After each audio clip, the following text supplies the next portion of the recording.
Slaughter Zone, Mopi's city is a complete hellscape.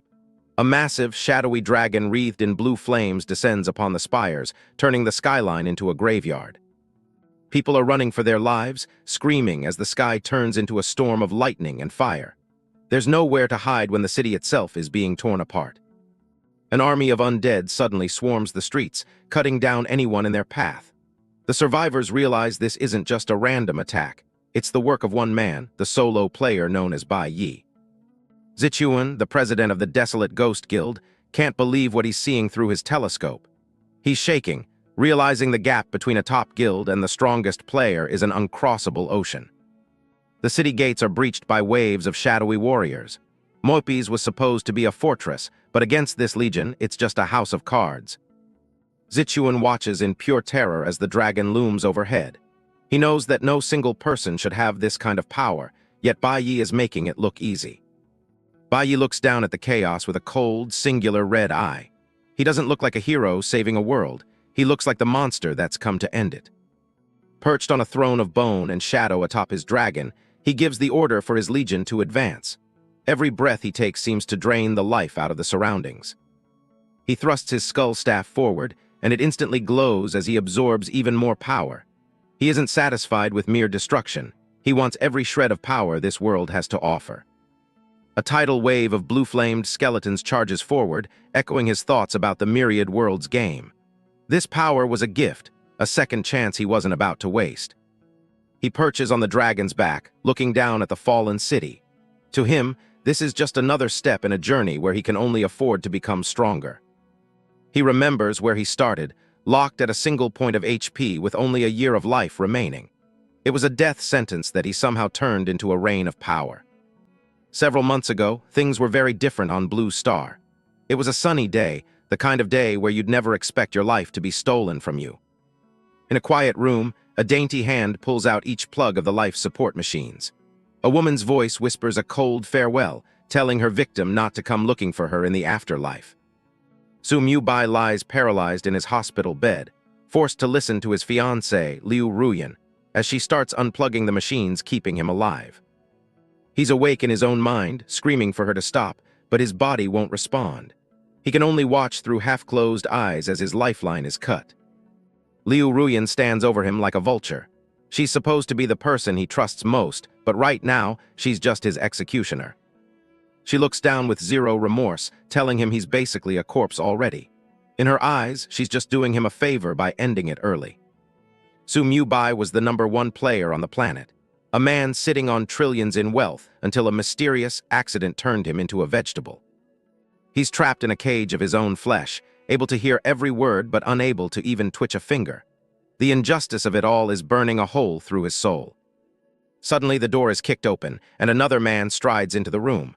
Liu Ruyan doesn't even look surprised. It's Zhao Su, one of Su Bai's old classmates. He walks in with a smug grin, mocking Liu Ruyan for hesitating to finish the job. Su Bai's mind races as he recognizes the voice. He wonders what his friend is doing here during his final moments. Zhao Su doesn't hide his intentions, reminding Ruyan that Su Bai's parents are dead, and his billions are waiting for her once he's gone. Su Bai is seething, calling them a pair of dogs in his head. The betrayal goes deeper than he ever imagined.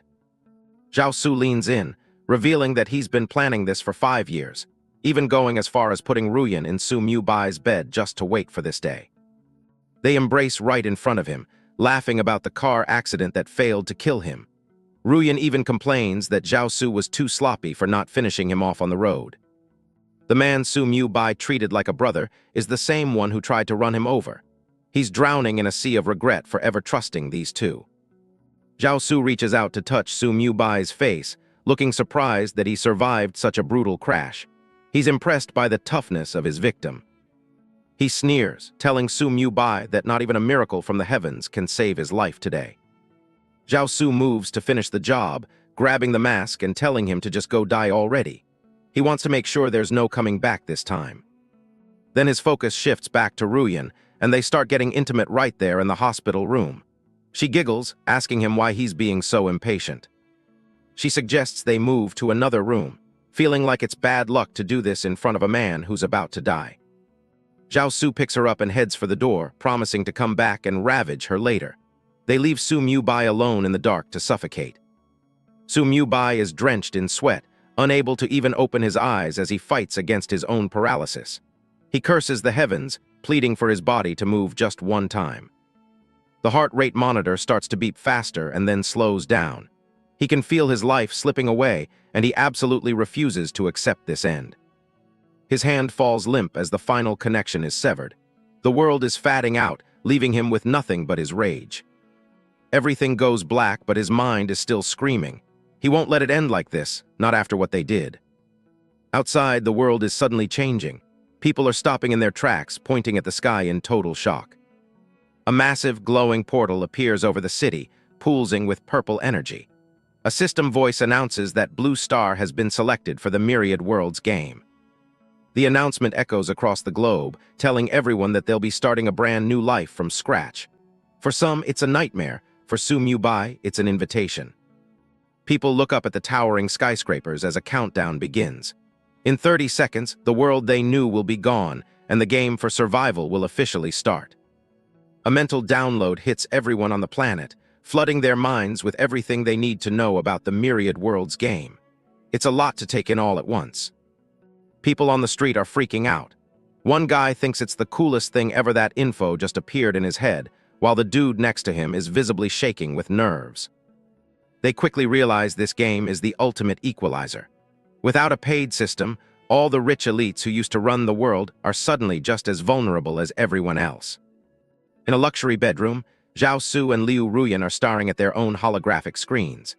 Zhao Su is sweating about the foreign races they have to fight, while Ruyan is fuming that her real-world billions are officially worthless. Zhao Su tries to sound tough, saying they just need a pulse to play.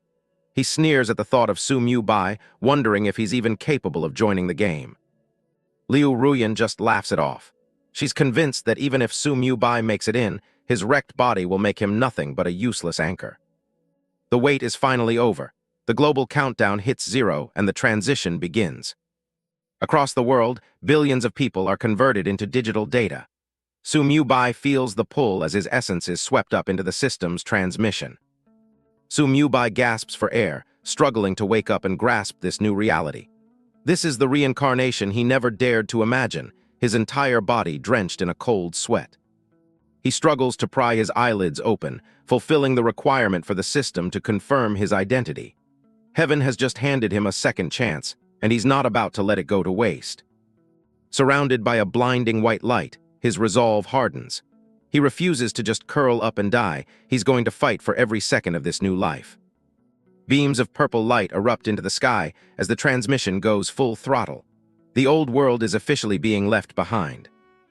On the ground, it's absolute chaos. Most people are looking around in a daze, wondering if this is really the end of the world as they knew it. Some can't handle the shock. One guy collapses to his knees, begging to go home because he never signed up for a life-or-death transmigration. But for others, this is a fresh start. A businessman throws his hands up in the air, ready to leave his boring life behind and embrace whatever comes next. Su Bai finds himself standing on a massive island floating in a purple void. Ahead of him sits the Descendants' Temple, a silent monument in the middle of nowhere. He slowly stands up, then realizes that he can actually stand back up. The fact that his body is working again hits him like a sledgehammer to the head. A system voice booms across the temple, welcoming the players from Blue Star. It immediately starts scanning his body data to set up his character. For Su Bai, the feeling of being truly alive again is absolutely incredible. He doesn't hesitate when the screen asks him to pick a name for this new world. He's identified as a descendant, and the interface waits for his input. This is the moment he leaves Su Bai behind. He types in Bai Yi and confirms it. As soon as the nomming is successful, the system moves on to the talent awakening process. The voice explains that every player gets one talent awakened in the Starry Sky Hall. It's the most important part of the start, since your talent defines your power. Talents are ranked from a lowly F grade all the way up to SSS. If you want to be a top-tier player, you better hope you roll something high. Bai Yi stares ahead, his face a mask of focus. He knows his entire future depends on this one roll, and he's praying his luck hasn't run out. A gold light erupts as the system congratulates him. He's managed to awaken an S-grade forbidden talent called Promotion. The skill allows him to promote any item by 1 grade for free, use resources to jump 2 grades, or trade lifespan to jump 3 grades and add a catastrophe trait. With his talent set, the system tells him it's time to choose a class. This is where he decides his role in the game. He looks at the 4 main categories: physical, magic, defense, and support. He's torn between going for a frontline warrior or a heavy-hitting mage. But the system has other plans. It detects that his initial attributes don't meet the requirements for most of the classes and starts crossing them off the list. Baiyi is stunned as he watches his options vanish. He doesn't understand why he's being locked out of almost everything. Finally, only one class remains selectable: Necromancer. It's not what he expected, but the system doesn't give him any other way forward. He grits his teeth, frustrated that his choice was taken away before he could even think. But there's no going back now. The class selection is already a success. A bright burst of energy confirms the change. He's officially a necromancer, whether he likes it or not. He finds himself holding a skull-topped staff, looking every bit the part of an undead summoner. He tries to look on the bright side, thinking a necromancer might actually be a decent pick. Then he looks at his health bar and his heart nearly stops. His HP is locked at 1-1. It doesn't matter how high he levels, he's always 1 hit away from death. He stares at the screen in pure disbelief. This has to be some kind of sick joke. 1 single drop of blood lost, and he's gone. To make things even worse, he checks his remaining lifespan and sees he only has 1 year left to live. He looks at his menu, the blue glow reflecting in his eyes as he realizes he's backed into a corner. Since there's no retreat, he decides he has to take the biggest gamble of his life. He remembers that S-grade talent he just pulled. Promotion is his only way out of this mess. He points his finger and decides to use the catastrophe promotion on his own class. The system warns it costs 100,000 years of life, but he's got 1 free pass, and he's using it now. He smashes the confirm button without a second thought. It's all or nothing. A massive pillar of golden light engulfs him as the promotion hits. He's no longer just a necromancer. He's evolved into the exclusive hidden class, Death Sovereign. The system notifications chime in rapid succession.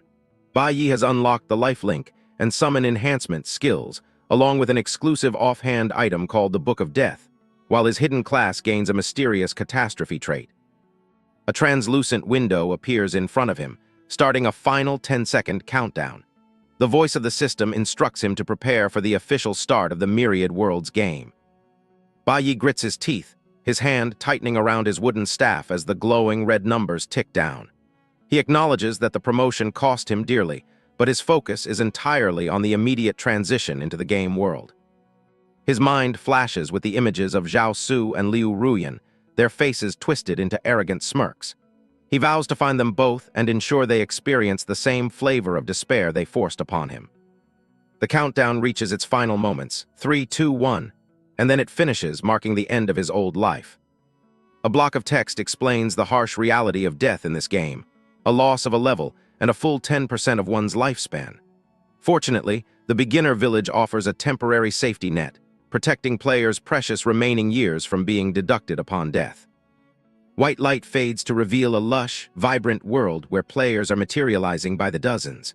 Some are already complaining about work, while others are trying to find someone to show them the ropes. The system welcomes him to Beginner Village 9527 of the Shenlong Empire. Baiyi stands amidst the crowd, his gaze steady as he ignores the enthusiastic shouts of players who believe their fantasy novel dreams are finally coming true. Around him, the air is filled with people shouting their talent tiers and looking for parties to grind with. Baiyi ignores the calls for mages and healers, deciding instead to head straight for the village entrance to test his new capabilities. He opens his skill menu to inspect Summon Little Skeleton. It's a basic F-tier active skill that brings a weak skeletal warrior into existence to fight on his behalf. Wisps of ethereal blue energy begin to swirl and condense in front of him as the summoning process initiates. Baiyi looks on with a calm expression, nodding that he currently only has 2 F-tier skills to work with. One is for summoning his undead servants, and the other is a direct attack. He scrolls to the next skill, Lifelink, an A-tier ability that allows him to tether his own life force to one of his summons. This instant cast skill is exactly the insurance policy he needs for his fragile health. The third skill, Summon Amplification, is a powerful S-tier passive. It significantly slashes his summoning times and cooldowns while granting massive stat boosts and increasing the number of minions he can control. A small, confident smirk plays on his lips as he reviews his arsenal. Having both an A-tier and an S-tier skill right at level 0 gives him a massive head start over the average player. His attention is drawn to a heavy, ornate tome floating in midair, the Book of Death. The book is a sovereign-exclusive item that cannot be traded, dropped, or destroyed. It pulsates with a dark energy, its secrets locked until he reaches higher levels. Burning orange flames lick around the edges of the book as it hovers. This law book is his personal guide to learning the most exclusive and powerful skills of the Death Sovereign. Bai realizes the book's first effect won't kick in until he actually hits level 1. Shrugging it off, he raises his hand to bring his first servant into this world. With a surge of blue fire and shadow, a skeletal warrior armed with a sword and shield rises from a circular portal on the ground. He blinks in surprise as a second skeletal warrior manifests right beside the first one. A system alert informs him that his Cataclysm trait has been triggered. The Cataclysm trait is a core part of his hidden class, doubling the effects of all his skills. He notes that several other powerful features remain locked behind level requirements. He begins walking down the dirt path with his 2 skeletal guards in tow. Despite their intimidating appearance, he can tell from their current aura that they aren't particularly strong yet. A bald player in polished green armor runs up to him, his eyes wide with excitement at the sight of the summons. He assumes Bai has an A-tier talent and eagerly offers to team up for fast leveling. Bai doesn't even slow his pace, giving the man a dismissive glance. He politely but firmly states that he prefers to level solo, leaving the armored player standing awkwardly in the dust. Near the village gate, other players watch him pass with skeptical looks. One man scoffs, loudly suggesting that summoner classes are likely too weak to even handle the low-level mobs. Further ahead, a group of players is struggling in a chaotic brawl against a flock of oversized chickens. They curse their luck as the level 0 mobs prove to be much tougher and faster than expected. Bai pauses at the edge of the clearing, watching the frantic battle with a detached gaze. His skeletons stand ready at his side, their blue eye sockets glowing with unholy light.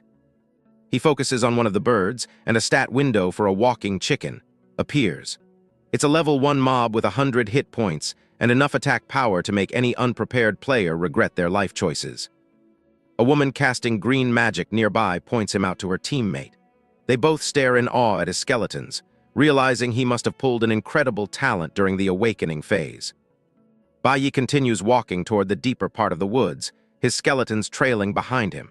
He assures the starring players that he has no intention of stealing their low-level kills. He knows his talent is far too powerful to waste time on simple farm animals. He needs something that will give him a real challenge and better experience. He looks deep into the dense tree line, his eyes scanning the shadows for something more substantial to hunt.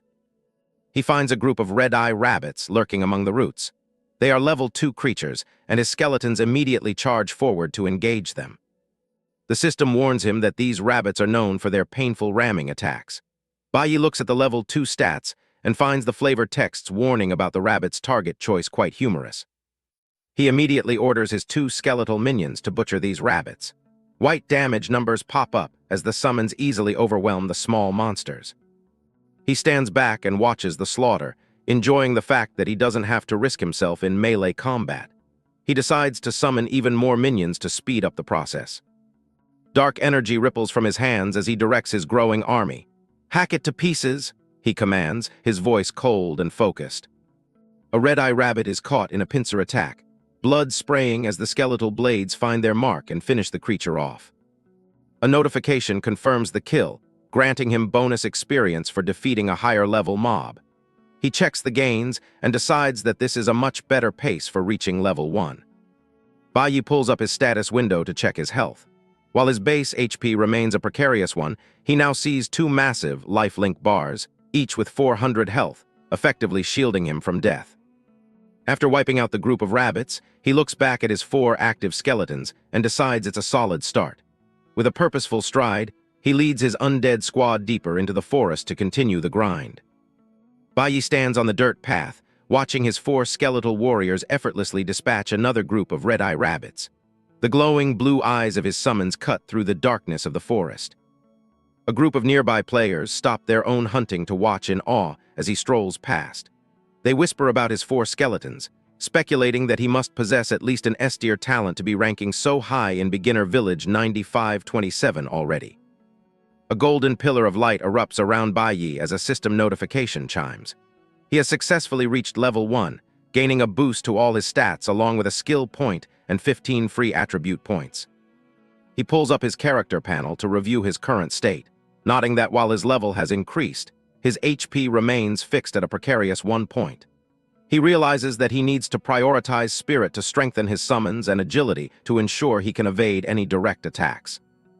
With a quick series of taps on his translucent interface, he allocates 4 points into agility and the remaining 11 into spirit. He completes the distribution with a satisfied nod. A wide, confident grin spreads across Baiyi's face, his eyes gleaming with a manic intensity. He looks at his stats one last time, ready to test the full potential of his modified class. The system notifications continue to flood in as his skills undergo a massive promotion. His basic summoning and burn skills evolve to E tier, while his critical passive skills reach S and even SS tier status. He examines the new Summon Skeleton skill, which now requires a 3-second cast time and has a 30-second cooldown. Though it consumes more mana, the power level of the summoned warrior has significantly increased. The most dramatic change comes from the SS tier Death Conscript, passive. It slashes his summoning cast times and cooldowns by 75%, while doubling both the stats and the maximum number of minions he can control. Baiyi's eyes widen as he reads the description of his new S-tier passive, Life Sharing. This skill allows him to distribute any damage he takes across his entire army, effectively giving him a massive secondary health pool that negates his 1 HP weakness. He raises his skeletal staff high, and a torrential swirl of blue spectral flames erupts around him. He decides there's no longer any need to hide his strength, declaring his intent to fill his summon cap and grind with everything he has. Looking at the glowing Book of Death in his hand, he decides it's the perfect time to upgrade his exclusive class item. He channels his power into the tome, causing it to pulsate with a blinding orange light. The item evolves into the sacred Tome of Death, granting him a significant boost to his magic power. While more powerful effects are teased for level 10, the immediate upgrade is a welcome addition to his arsenal.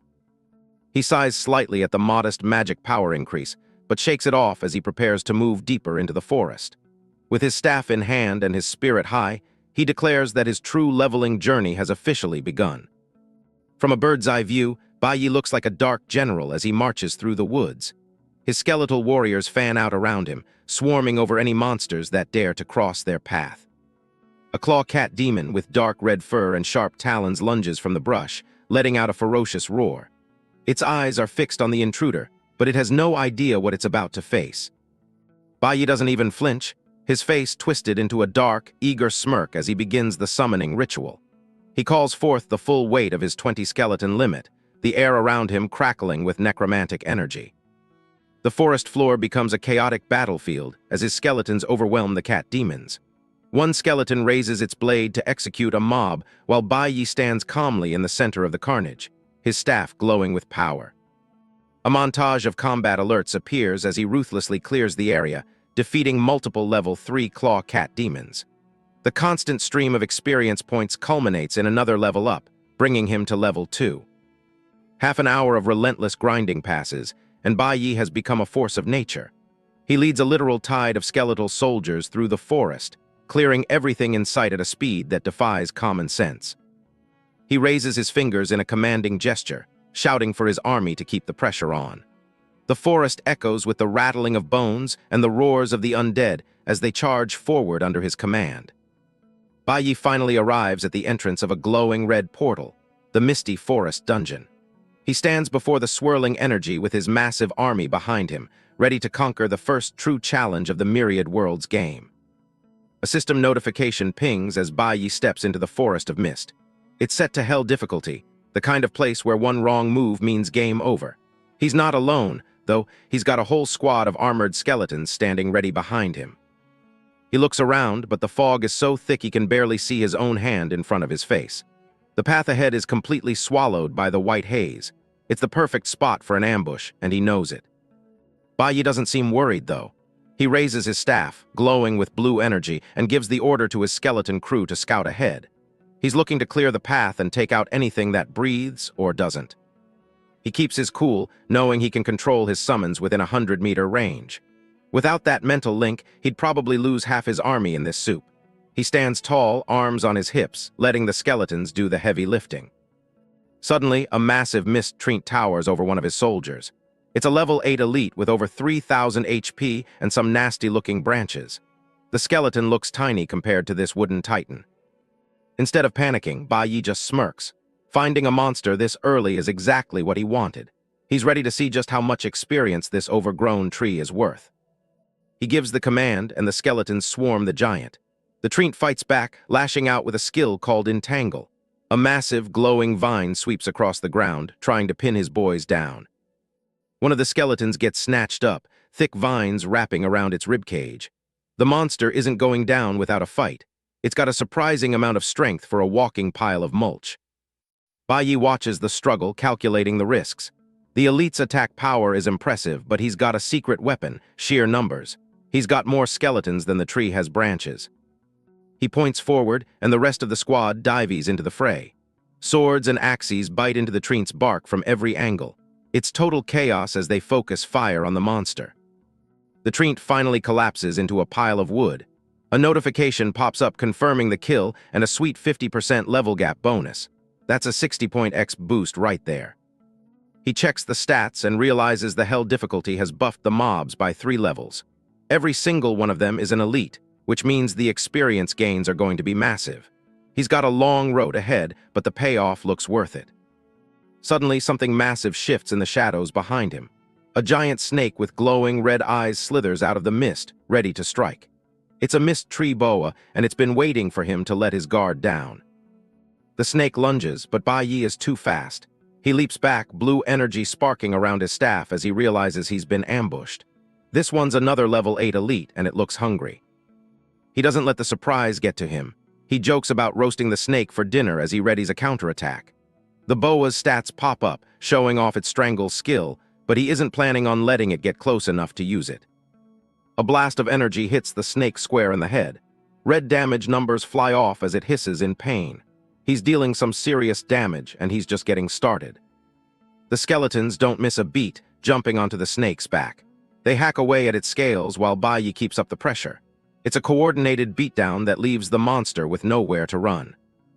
The snake goes down, and another exp notification rolls in. He's taking out these elites left and right. The hell-level difficulty doesn't seem so tough when you've got an undying army at your beck and call. Bai takes a moment to breathe, a cocky smile on his face. His spirit attribute is 3 times higher than an ordinary necromancer's, but his spells still feel weak compared to his skeleton boys. He knows where his real power lies. A golden glow erupts from the snake's remains. It's an actual equipment drop, a tree boa belt. He reaches out to grab it, hopping for something that'll give him an edge.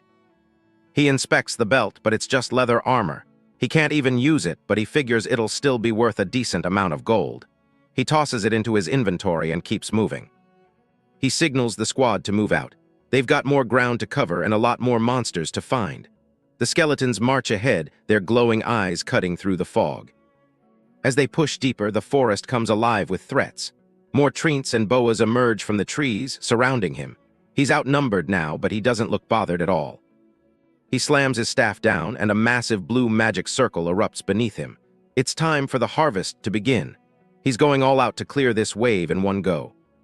The skeletons go wild, tearing into a treant with frenzied attacks. Blue flames lick off their blades as they strike. The monster groans under the weight of the assault, its wooden body splintering. Another skeleton leaps onto a snake, its sword glowing with power. It's a clean hit that sends scales flying. The dungeon is turning into a slaughterhouse as he pushes forward. From high above, you can see the scale of the battle. Dozens of skeletons are locked in combat with the forest's defenders. It's a sea of bone and mist, and Bai is right in the center of it all. A massive golden pillar of light engulfs him. He's finally hit level 5, and the stat boosts are rolling in. He's getting stronger with every kill, and the system is rewarding him for the grind. He pumps a fist in the air, grinning from ear to ear. The level up feels good, especially after all that work. He's one step closer to whatever goal he's chasing in this crazy game. The loot is piling up around him. A magic wand, a dagger, more leather gear, and even a few skill books. He looks over the hall, already planning how to turn this trash into treasure. Most of it's useless to him now, but it's still money in the bank. He pulls up his attribute panel to check his progress. His spirit is up to 108, but that HP is still sitting at a terrifying 1 out of 1. He really is a glass cannon, one hit, and it's all over. He picks up the new wooden magic wand and sighs. The stats are still pretty pathetic compared to what he really needs.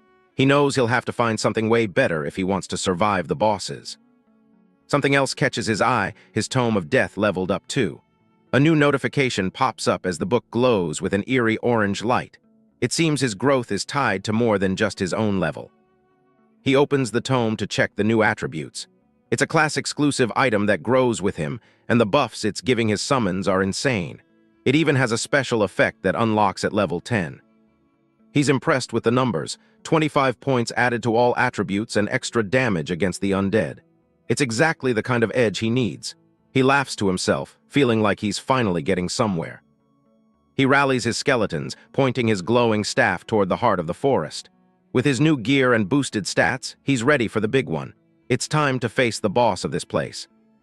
He marches forward, his boots crunching on the dead leaves.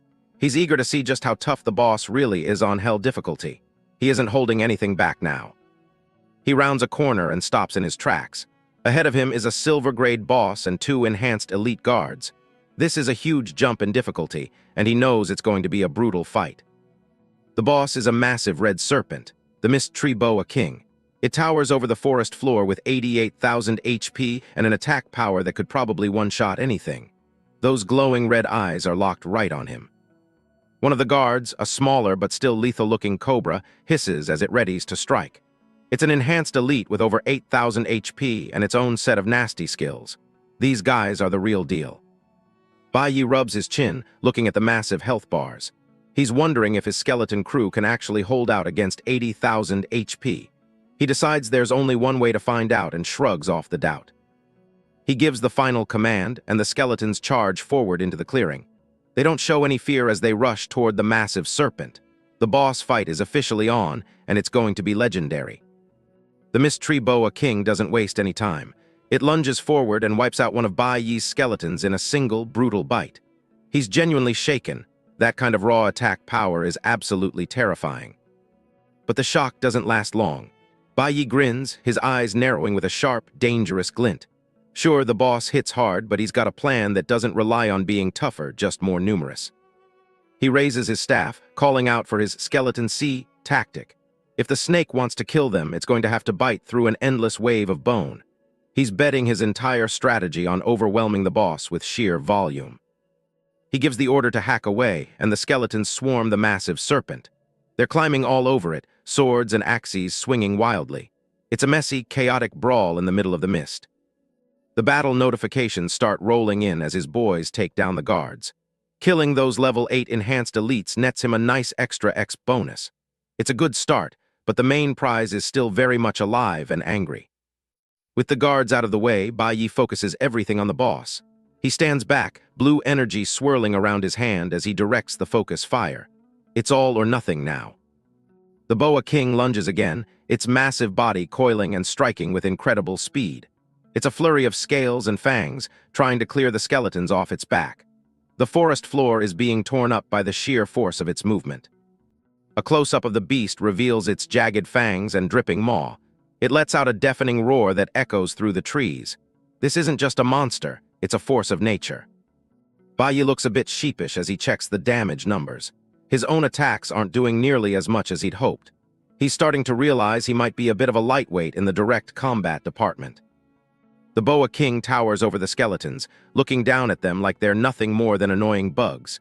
It's a massive, intimidating silhouette against the purple sky. The scale of the boss is truly sinking in now. It strikes again, sweeping through the skeleton ranks and smashing them into pieces. The ground shakes with every impact. It's a one-sided slaughter as the boss clears the area. Bai Yi watches in horror as the boss literally starts eating his soldiers. One by one, they're getting swallowed whole. He's losing his army fast, and he needs to do something before he's the only one left. The serpent begins to glow with an intense blue light, stars and sparks flying off its scales. It's charging up for something big. Bai braces himself, knowing a major skill is about to drop. He watches the boss closely, sweat beading on his forehead. This is the moment where everything could fall apart. He's waiting for the strike, ready to react if he can. The Boa King opens its mouth and spits out a massive cloud of glowing green poison. It's a disgusting, corrosive mess that covers the entire area.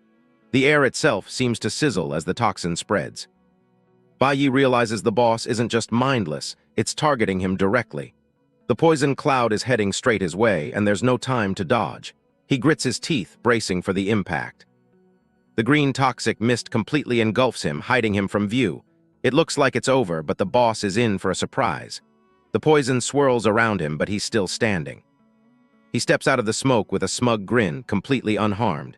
He reveals his secret, life-sharing. With over 100,000 health points shared across his army, that lethal attack was barely a scratch. He laughs, readying another spell with his staff. He tells the boss it's time to give up and die already. The tide has turned, and he's feeling more confident than ever. The fight enters its final stage as the skeletons deliver the finishing blows. You can see the magic flying and the boss thrashing in its death throes. It's a total group effort led by a very smart strategist. The notification finally pings. Silver-grade boss Mist Tree Boa King is dead. Bai earns a massive 14,000 X points. He's done it, the first solo kill of a silver boss in the entire village. He throws his arms up in victory, basking in the success. A global announcement rings out, congratulating White Knight for his achievement. He's just secured the first kill reward, a basic life soul stone and a gold coin. Back in Novice Village 9527, the announcement causes a complete meltdown. Players stop in their tracks, looking up at the sky in disbelief. No one can believe a solo player just took down a silver boss this early in the game. A few seasoned players huddle together, whispering about this mysterious White Knight. They're convinced he must have an S rank or even an SS rank talent. Anything less would make a solo kill like that impossible. Out in the fields, ordinary players are struggling just to kill chickens. One guy complains about how unbalanced the game is, being stuck as cannon fodder while others are slaying legends. The gap between the elites and the commoners is already becoming a canyon. A mysterious woman with long dark hair and a red cape, Wealthy World, watches the news from the woods. She's unimpressed by the announcement, simply stating that there will be other opportunities later. She seems like someone who's used to being at the top. Nearby, a skilled player named Maple Leaf Xiaxeo is busy skewering a boar with his spear. He's clearly powerful, but even he has to admit that White Knight is on another level. He's not ready to take on a silver boss himself just yet. Xiaxeo chats with Wealthy World about their new rival's power. He admits White Knight is stronger than him, which is a big deal coming from a guy like him. They're both trying to figure out just how high this guy's talent level really goes. Wealthy World, also known as Sister Wealthy, looks thoughtful as she considers the possibility of an SS-rank talent. She's already thinking 3 steps ahead, wondering how this White Knight fits into her plans. She isn't the type to let a player like that go unnoticed. A massive armored guy named Awei and a small mage called Cotton Candy join the conversation. They're both blown away by the idea of an SS-rank talent and ask Wealthy World if she can get him to join their group. It's clear they want him on their side before anyone else snags him. Wealthy World smirks, confident in her own charm and influence. She's convinced there hasn't been a man yet who could turn down one of her invitations. She's ready to make her move and bring this rising star into the fold. Back with Bai Yi, his screen is being absolutely buried in friend requests. Dozens of glowing notification boxes pop up all at once, blocking his view. It's the price of fame, and it's hitting him all at once. He looks completely overwhelmed by the sudden attention. He's just a guy who wanted to kill a snake, and now everyone in the game wants to be his best friend. He isn't exactly a people person, so this is his worst nightmare. He doesn't have time for a social life, so he decides to just mass reject every single request. He's got bigger things to worry about than making new friends. His focus is entirely on the loot he just scored. He holds up the basic life soul stones he just received, a look of curiosity on his face. He realizes these are the items that can actually increase his lifespan. It's a literal second chance at life, right in the palm of his hand. Each stone adds 30 days of life, and his eyes light up at the possibility. He realizes he can extend his time on this planet indefinitely if he keeps finding these. He immediately decides to use his promotion skill to see what happens. A notification confirms he successfully upgraded a stone to an intermediate life soul stone. It's a glowing magenta crystal that pulses with energy. The power of his promotion skill is really starting to show its worth. He's ecstatic as he realizes the upgrade quadrupled the lifespan bonus. 6 of these stones now equal almost 2 years of life. He's addicted to the feeling of getting something so valuable for absolutely nothing. He turns his attention to the rest of the loot, 2 skill books and a bunch of gear. None of the books are for his class, so he'll probably just sell them. But he spots a glowing ring that looks like it might have some potential. He picks up the venomous ring, which has a cool green gemstone. It's somewhat useful as it is, but he's curious to see what it becomes after a little upgrade. He's already planning how to maximize its potential. He activates the promotion, and the ring transforms into a gold-grade item. The stats are incredible: extra spell power, agility, and spirit. It's exactly the kind of boost he needs to keep his solo streak going. He's thrilled with the new venomous ring, especially the poison attribute. If his direct magic doesn't finish the job, the poison will definitely do the trick. He slips it on, feeling more powerful with every new piece of gear he promotes. Baiyi stands over the remains of the battle, watching his surviving skeletons. He realizes that while they got the job done, a lot of them were wiped out by just a beginner boss. They're going to need a serious upgrade if he wants to survive what's coming next. He glances at the pile of gold coins he just earned.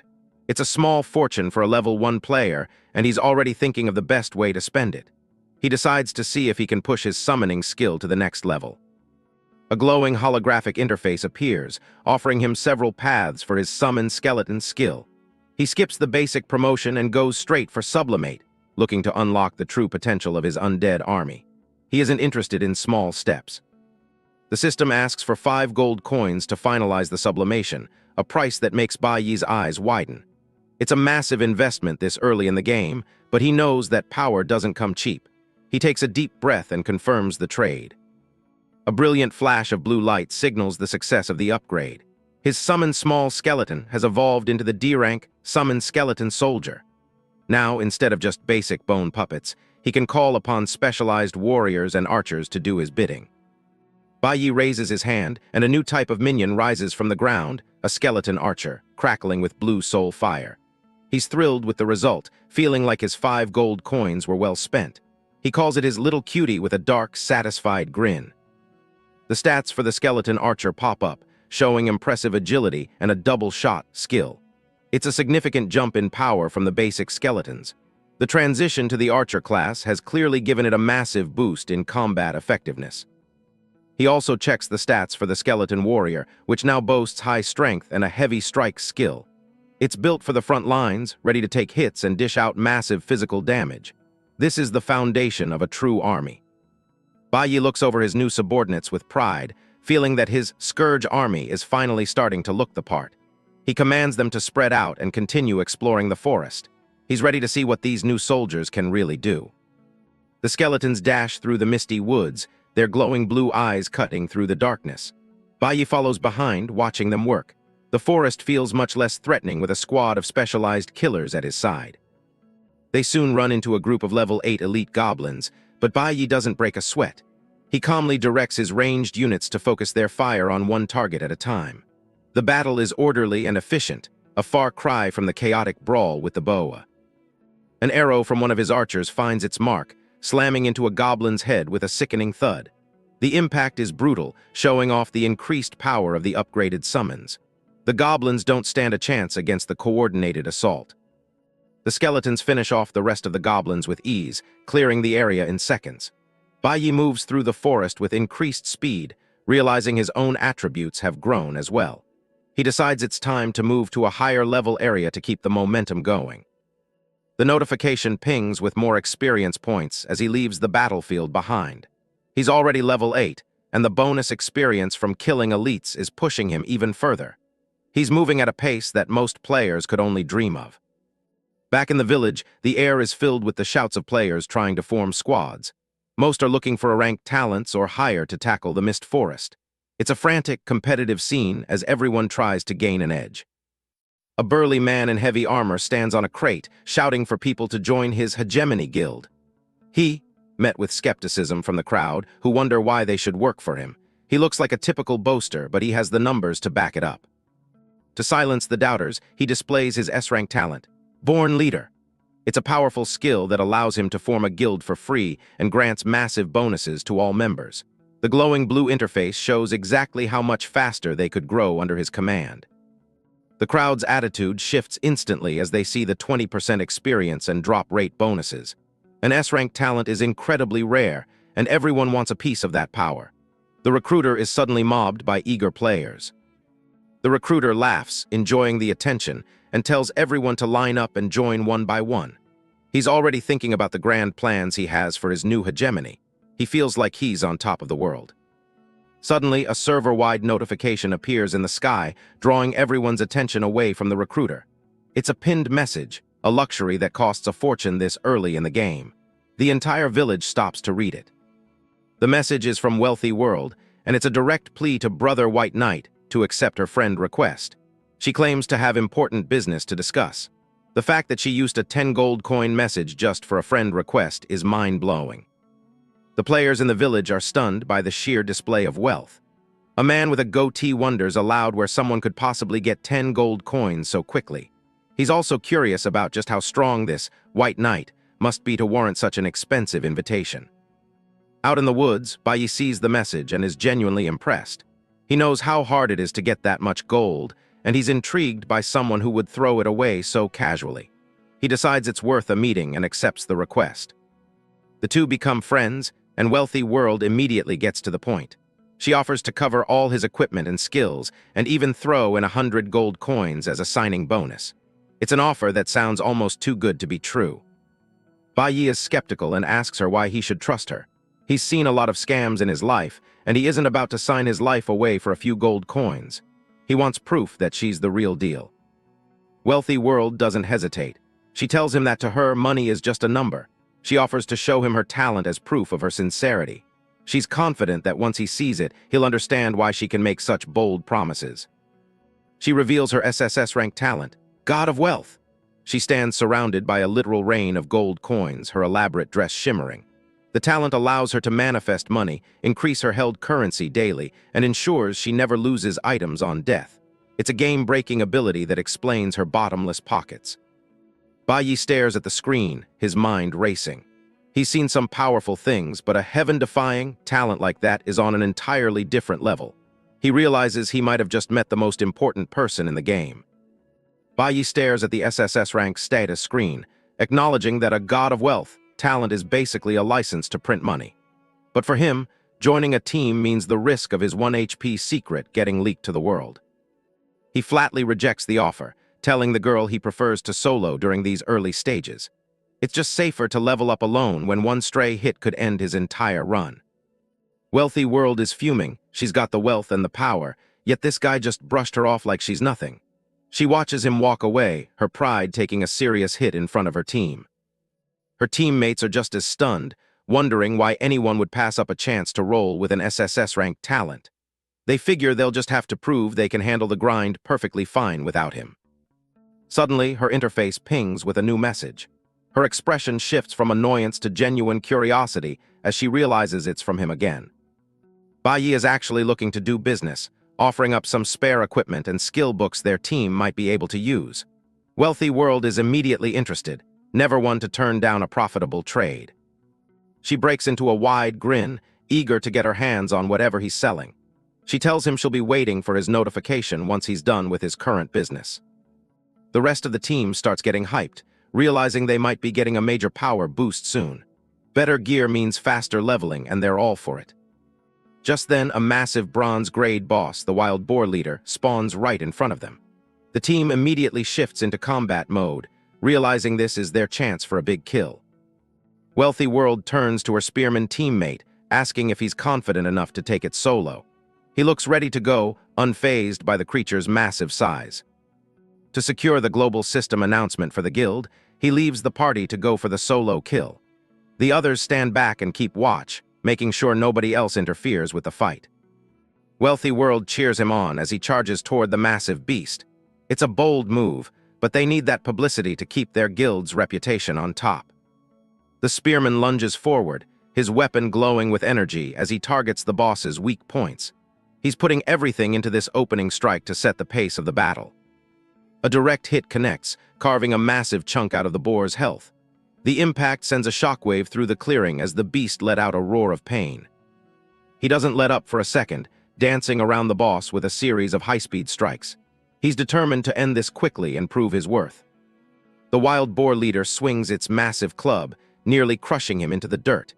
He barely manages to leap back in time as the ground shatters under the blow. He stays cool under pressure, looking for an opening in the creature's clumsy movements. He knows one mistake could be fatal, but his speed is keeping him one step ahead. Watching from the sidelines, Wealthy World is impressed by his refined combat experience. She's sure he's got this in the bag without any real trouble. Meanwhile, a system message flashes across the sky. Bai just soloed a level 8 silver grade boss, the Goblin leader. The massive experience bonus is more than enough to push his progress even further. Bai stands in a clearing littered with goblin corpses, his level jumping up to 6. He's making progress much faster than anyone else in the starting zone, thanks to his skeletal army. Loot is scattered everywhere, and he actually sighs at the thought of having to pick it all up. It's a good problem to have, but definitely a bit of a chore after a big fight. He checks out a new skill book and a shimmering purple cloak he found among the loot. The mist cloak looks incredibly useful, even if he finds the design a little bit ugly. The cloak is a gold-grade item that significantly lowers his aggro, making it easier to slip past enemies without being noticed. For someone with only 1 HP, this is a literal lifesaver. He then picks up a jagged red accessory, the leader's emblem. He's clearly struck gold with this boss kill, finding gear that most players wouldn't see for levels. This gold-grade emblem gives a massive boost to his HP and mana, plus a nice buff to his spell critical chance. It's exactly what he needs to bolster his fragile build. As soon as he puts it on, his skeletons are already back in action, clearing out more mobs. But suddenly, a low growl echoes through the forest that makes him stop in his tracks. He notices one of his skeleton's health bars plummeting in an instant. Something much stronger than a regular goblin just entered the fray, and it's heading straight for them. The entire forest seems to groan as a dark, oppressive presence fills the air. A voice booms through the trees, demanding to know how Bones appeared in its territory. A system alert blares. He's triggered a hidden plot called Rigi's Nightmare. The Goblin King has fallen into a state of madness, and all his attributes have just been boosted by 50%. To make matters worse, the dungeon exit is now sealed shut. The only way out of this mist is to kill the king within a tight 2-minute window. Skeletons swarm the area as Bai Yi readies himself for a fight he didn't see coming. He's curious to see just what kind of king he's dealing with. A massive goblin in royal robes crashes into the clearing, swinging a heavy weapon with terrifying force. The ground buckles under the sheer weight of his explosive entrance. The Goblin King roars, his eyes glowing with a murderous red light as he stares down the skeletal invaders. He's clearly not happy about these rotten bones trespassing in his territory. The status screen reveals a grim reality. King Ragu is a gold-grade boss with over 300,000 HP. In his madness state, he's practically an unstoppable tank with lethal attack power. And what's even creepier is that this guy can actually talk. Bai Yi's eyes widen at the massive health pool he has to chip away at. Taking this guy down in under 2 minutes for the hidden plot objective is going to be a hell of a challenge. He doesn't hesitate, commanding his skeletal army to swarm the king. He's banking on his numbers to overwhelm the beast's raw power while he stays safely in the back.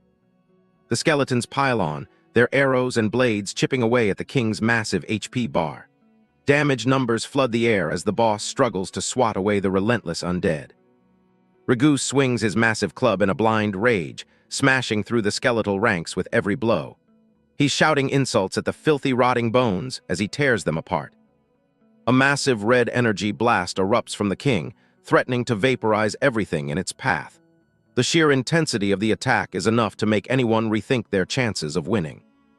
Bai Yi narrows his eyes, focusing intently as the battle reaches its peak.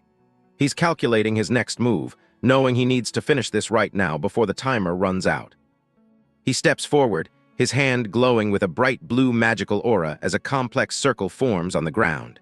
He's finally stepping into the fight himself to deliver the final blow. A surge of magic fired by Bai Yi strikes directly, catching the Goblin King completely off guard. The king cannot believe that a lowly ant could actually wound him like this. Skeleton archers rain arrows down on the massive goblin boss, chipping away at his health as Bai Yi coordinates the assault from the rear. The projectiles hit home with precision, keeping the pressure on the king without letting up for a second. Bai Yi watches the damage numbers fly, shouting for his summons to keep their focus fire on the target. He's betting everything on this offensive, confident that they can blast the creature apart if they stay aggressive. Enraged by the skeletal onslaught, Rigi roars a command to his own warriors to smash the filthy bones into fragments. Red lightning crackles around him as he prepares a devastating counterattack to reclaim his domain. The system reveals the stats of the goblin warriors, now in a madness state with their attributes boosted by 50%. This isn't just a regular mob encounter anymore. It's a high-stakes bloodbath against elite forces. A horde of red-eyed goblin lackeys charges into the clearing, their blades drawn and ready for slaughter. The sheer numbers of the berserk reinforcements are enough to make any normal player think twice about staying in the fight. Bai Yi's face paled as he realized the boss could summon his own minions, and in a berserk state, no less. He knows this fight just got a whole lot more complicated than he initially anticipated. Rigi sneers at the damn necromancer, explaining that he's already hidden his clansmen deep within the mist forest to lay this exact trap. He's determined to protect his territory from invaders at any cost. The Goblin King's eyes burn with a murderous light as he demands to know why he won't be let go. He's reaching his limit, and he's ready to end this battle once and for all with a final, desperate move. Rigi leaps high into the air, his massive form silhouetted against the dark sky as he prepares his heroic leap. He crashes down toward Bai Yi like a falling mountain, intending to crush the life out of him. A massive explosion of dust and debris erupts where Bai Yi was just standing, the impact shattering the ground beneath the king's weight. The force of the blow is terrifying, threatening to annihilate anything caught in its wake. Bai Yi barely dodges the direct hit, skidding back across the dirt while clutching his side. He's grateful for his shared HP passive, knowing that hit would have vaporized him instantly if he didn't have his summons to tank the damage. Narrowing his eyes, he prepares his next move, his magical energy flaring up once more as he focuses. He commands a new wave of summons to join the fray and bolster his defenses. Blue magic swirls around him as he brings more skeletons into existence, ordering them to prioritize the smaller goblins first. He needs to thin out the crowd before he can safely focus back on the king. The battlefield becomes a chaotic mess of bone and green skin as the skeletons lock in combat with the berserk goblins. Every strike is a struggle for survival in this high-difficulty dungeon setting. Bai Yi points his hand toward the charging ranks, shouting for his archers to let loose another volley. He's micromanaging every unit on the field to ensure maximum efficiency in the clearing process. Volley after volley of arrows finds its mark, dropping the goblin warriors before they can even reach the front lines. Rigi can only watch in horror as his reinforcements are picked off one by the skeletal archers. The Goblin King's expression shifts from rage to desperation as he realizes his tide of warriors is failing. He refuses to accept that his reign could end so ignobly at the hands of a mere human. Enveloped in a red aura of fury, Rigi screams that he will never become anyone's slave again. It seems his hatred for necromancers runs much deeper than just this simple invasion of his forest.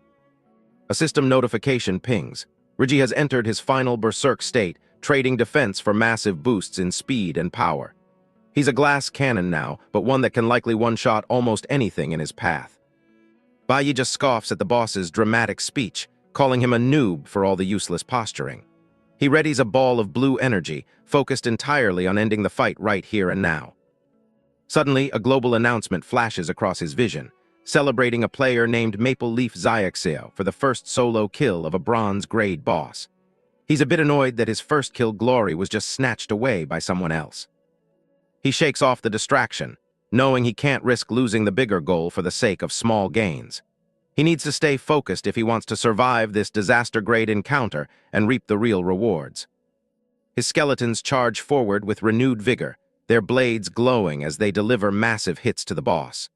The damage numbers are astronomical, far beyond what any normal level 6 player should be capable of producing.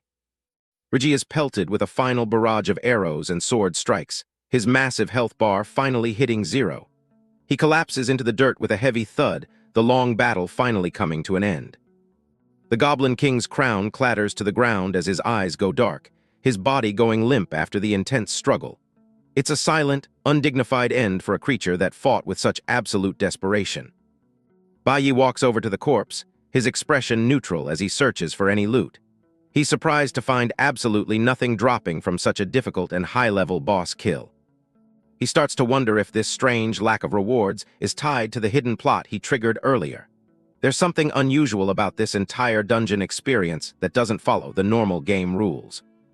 Somewhere else in the novice village, a player laughs maniacally about finding a treasure that can actually increase his lifespan. It's the kind of item that every top guild would kill to get their hands on. Guildmaster Hongtu sits proudly on a crate, basking in the praise of his sycophants who call him the #1 expert in the village. He's clearly enjoying his status as a big fish in a small pond for the moment. He scoffs at the announcement for Maple Leaf, dismissing it as pure luck and ordering his men to go find a gold-grade boss immediately. His lackeys quickly agree, throwing shade at White Knight while they're at it to please their leader. The irony is palpable as another voice in the background mocks the idea that anyone is actually invincible or capable of killing anything in this game. The arrogance of the top guilds is on full display here. But then another system message rocks the village. White Knight has just solo-killed a gold-grade boss. The collective jaw of every player in the vicinity hits the floor at the impossible news. Hongtu's smug face vanishes instantly, replaced by a look of pure shock and disbelief. He grips the life-extending crystal tight, wondering what kind of SSS-ranked talent this Bai Yi must have to pull off such a feat so early. In a far-off place, Xia Xiao stands atop the remains of a monster he just defeated, his face scowling as he hears the news about Bai Yi. Beside him, Wealthy World and the other teammates cannot hide their shared look of total disbelief. Wealthy World places a hand on his shoulder, trying to reassure him that the game has only just begun and they have plenty of time to catch up. She reminds him that she's by his side, though her gaze remains sharp and focused. Xia Xiao manages a confident smile, hoisting his staff as he decides it's time for them to tackle the first dungeon.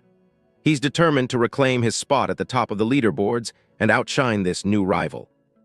Back in the Mist Forest, Bai Yi reads the latest notification. He cleared the boss in under 2 minutes, triggering the disaster grade difficulty increase. He realizes the real challenge is only just beginning for him.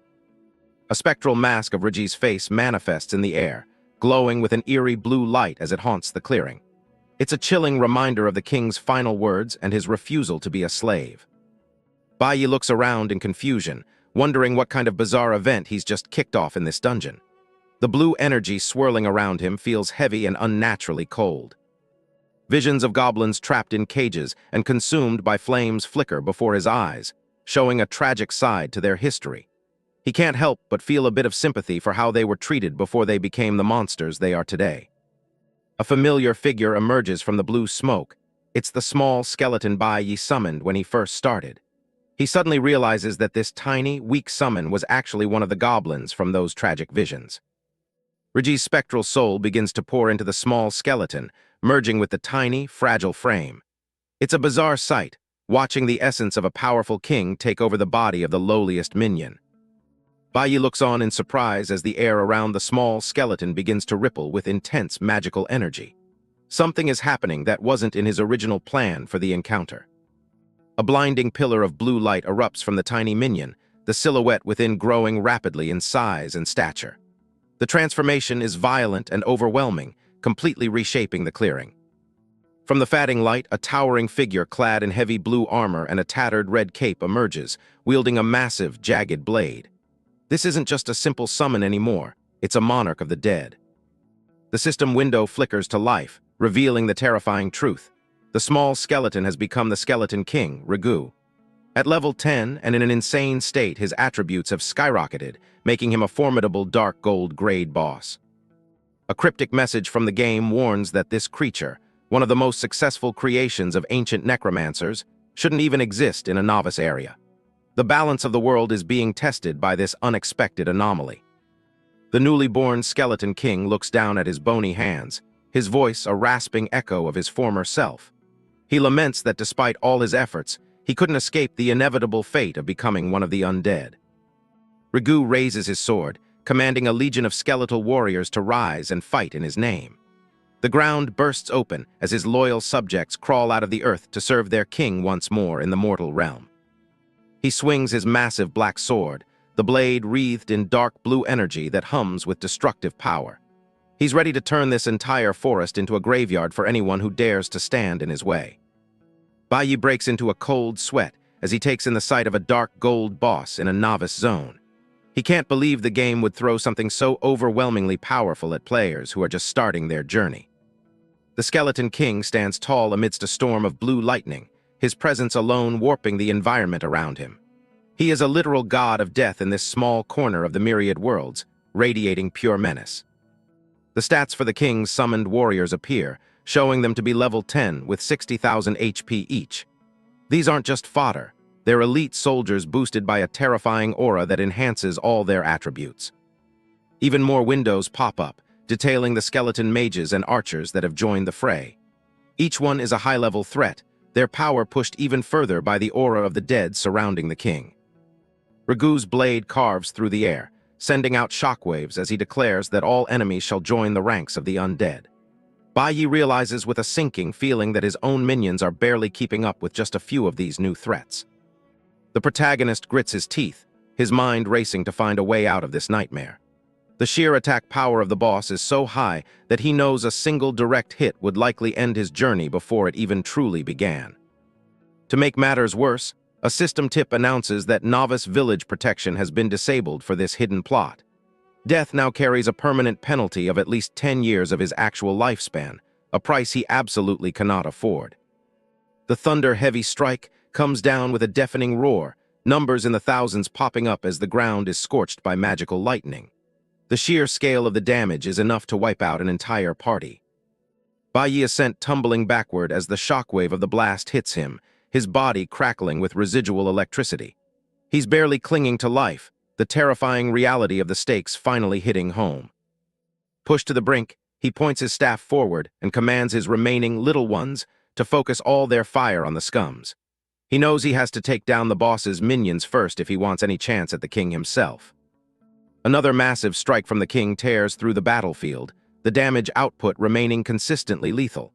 The air is thick with the smell of ozone and the sound of clashing steel as the fight rages on. Baiyi continues to direct his skeletal archers and warriors, desperate to keep the pressure on the elite undead. Every command is a gamble, every second a fight for his literal future in this world. He realizes that his current mana pool can only support 20 skeleton warriors, which isn't nearly enough to breach the king's monstrous defenses. He needs a power spike immediately to turn the tide. A risky idea takes hold as he stares at his minions, thinking about upgrading his skills to another tier. He decides to risk it all on a cataclysm promotion, regardless of the potential cost to his lifespan. Without a second thought, he crushes the pink crystals, absorbing their life essence directly into his body. The magical feedback is intense, a searing heat that threatens to tear him apart from the inside. The system confirms the successful absorption of 15 life soul stones, but warns that his remaining lifespan has dropped below 6 years. He's then presented with 3 branches for his skill evolution: warrior, archer, or mage. Baiyi chooses the skeleton warrior branch, reasoning that he needs the extra health and durability to survive the king's onslaught. It's the safest bet in a situation where one mistake means certain death. A heavy price is paid as 5 years of his life are drained away, but the reward is a powerful C-rank mutation for his summon skill. The new skeleton warriors boast 500% max HP and doubled attack power. Glowing with a fierce yellow aura, Baiyi laughs as he begins to summon his new, mutated soldiers into the fray. He's ready to see whose skeletal army is truly superior in this battle of necromantic might. The new stats for his warriors are incredible, with HP near 70,000 and attack power to match. They are no longer just cannon fodder, they are true elite units capable of standing toe-to-toe with the king's guard. One of his massive new warriors slams into Rigu, the impact dealing over 12,000 damage in a single blow. Baiyi urges his little ones to hold the line, his confidence returning as the battle shifts. The clearing becomes a chaotic symphony of destruction as the two skeletal armies clash, bones splintering and magic exploding in every direction. Huge damage numbers fly across the screen as the battle reaches its peak. Bai Yi doesn't stop, continuously summoning more of his elite warriors as fast as his mana pool allows. He's overwhelming the boss with sheer quality and numbers, laughing as the fight continues to turn in his favor. Driven into a corner, the Skeleton King roars his title to the heavens, entering a final berserk state. While his offensive stats are boosted significantly, both his defenses are reduced by half, leaving him vulnerable. Bai Yi sees the opening and smiles, calling the king out for accelerating his own demise by lowering his guard. He orders a final, concentrated wave of summons to deliver the killing blow and end the fight. A massive explosion of energy rocks the forest as the combined might of Bai Yi's army hits the boss all at once. The final damage numbers are staggering, completely obliterating what remained of the king's health bar. Rigu's armored form begins to crack and crumble, his glowing eyes dimming as he whispers his final, unwilling words. The monarch of the dead is finally laid to rest, his soul released from the nightmare at last. The system confirms the kill of the level 10 Dark Gold boss, rewarding Bai Yi with a massive experience bonus. A shower of golden light descends on him as he reaches level 8 in a single, massive jump. Bai Yi stands in the center of the level-up pillar, his face lit with a mix of exhaustion and triumph. He can hardly believe he managed to jump multiple levels from just a single high-stakes encounter. His eyes widen as he sees the loot, 40 intermediate life soul stones and a mountain of gold coins. It's a literal fortune that makes all the life-threatening risks he took feel entirely worth it. Another notification pops up, congratulating him on the first clear of the Mist Forest dungeon in his village. The additional rewards of attribute gems and more gold are just the icing on the cake for his victory. He calculates his new lifespan, realizing that after this tier of free cataclysm, he's gained back over 13 years of life. He can't help but grin, his gamble having paid off in the most spectacular way possible. However, the next message catches him off guard. He's credited with clearing the hell-level difficulty of the dungeon. This doesn't seem to match the disaster level he thought he was facing. Bai Yi looks back at the clearing, a look of genuine confusion crossing his face as he questions the system's logic. He's sure he triggered a disaster-grade event, so why is he being rewarded for a lower difficulty? Outside the swirling red portal of the Mist Forest entrance, a crowd of players gathers. An armored man leads a group, shouting out a recruitment call for anyone brave enough to tackle the dungeon with his guild. Guildmaster Hongtu stands tall in his heavy plate armor, a confident smirk on his face as he fields requests from eager novices. He readily welcomes a young player into his ranks, his boisterous laughter echoing through the clearing. The surrounding players begin to buzz with excitement, their eyes drawn to a group arriving with high-tier gear. They immediately recognize the famous Wealthy World, whose presence makes the prospect of a successful run seem much more certain. Hongtu's head snaps around as he hears the name, his cocky demeanor shifting to one of intrigue. The arrival of such a well-known player changes the dynamic of the gathering significantly. Wealthy World approaches, her striking appearance and expensive level 5 equipment drawing envious stares from the crowd. Beside her stands Zio, looking equally composed as onlookers whisper about the sheer amount of money her gear must have cost. Hongtu greets her with practiced politeness, acknowledging the reputation she has built for herself in the game. Wealthy World responds with a graceful smile, modestly claiming that her fame is nothing compared to the widespread renown of the Hegemony Guild's master. Sensing an opportunity to assert his dominance, Hongtu suggests making the upcoming dungeon run more interesting with a wager. Wealthy World listens intently, her eyes narrowing slightly as she asks what kind of stakes he has in mind. With a flourish, Hongtu proposes a competition to see who can secure the first clear of the Mist Forest dungeon. He seems incredibly confident in his guild's ability to outpace any other group in the novice village. He leans in, his expression turning intense as he suggests that her financial backing and his tactical talent are a perfect match. He boldly states that if he wins, her entire group should join his Hegemony Guild, effectively merging their power. Hongtu waits for her reaction, a finger raised as he emphasizes the potential benefits of such an alliance. Wealthy World counters by asking what the reward would be if her group managed to take the first clear instead. She holds up 3 fingers, her smile turning sharp as she demands that his guild must perform 3 tasks for her should they lose the bet. She isn't about to let him dictate all the terms of their agreement. Hongtu laughs off the counteroffer, feeling certain that he won't have to fulfill any such promises. He seals the deal with a boisterous laugh, inviting her to lead the way into the dungeon. Before either group can step through the portal, a massive blue system announcement materializes in the air for all players in Novice Village number 9527 to see. It congratulates a player named White Knight for securing the first clear of the Mist Forest dungeon. The news hits Hongtu and Wealthy World like a physical blow, their confident expressions instantly replaced by masks of pure shock. Neither of them can believe that a solo player has already completed the objective they were just betting on. Hongtu's face contorts with rage as he realizes his elaborate bet has been rendered meaningless before it even began. He feels like a laughingstock, his pride wounded by the fact that White Knight has once again stolen the spotlight. Desperate to salvage the situation, Hongtu tries to pivot, suggesting they aim for the first clear of hard mode, since the normal difficulty record is gone. He's clearly rattled, sweat beading on his brow as he tries to maintain control of his guild. His attempt to save face is immediately derailed by another village-wide announcement. White Knight hasn't just cleared the dungeon, he has already secured the first clear of the Hell-level difficulty. The notifications continue to pour in, revealing that White Knight has also become the first player to solo kill a dark gold grade boss. The sheer impossibility of these feats leaves the entire clearing in stunned silence. The ultimate blow comes in the form of a region-wide announcement that reaches the entire Blue Star Zone. White Knight, a player from the Divine Dragon Empire, is officially recognized as the first to solo clear a disaster-level dungeon. Hongtu is trembling with fury, his teeth bared as he curses the unfairness of the situation. He can't fathom how one person could achieve so much while he was still standing at the entrance making petty bets. Fuming and unable to bear the whispers of the crowd any longer, he barks an order for his men to follow him into the portal. He's no longer looking for glory, just a way to escape the humiliation of being outperformed so publicly. Wealthy World remains behind, watching the portal with a thoughtful and somewhat frustrated expression. Despite her companion's urge to enter, she decides to wait, realizing that the most prestigious rewards have already been claimed and there is no longer any need to rush.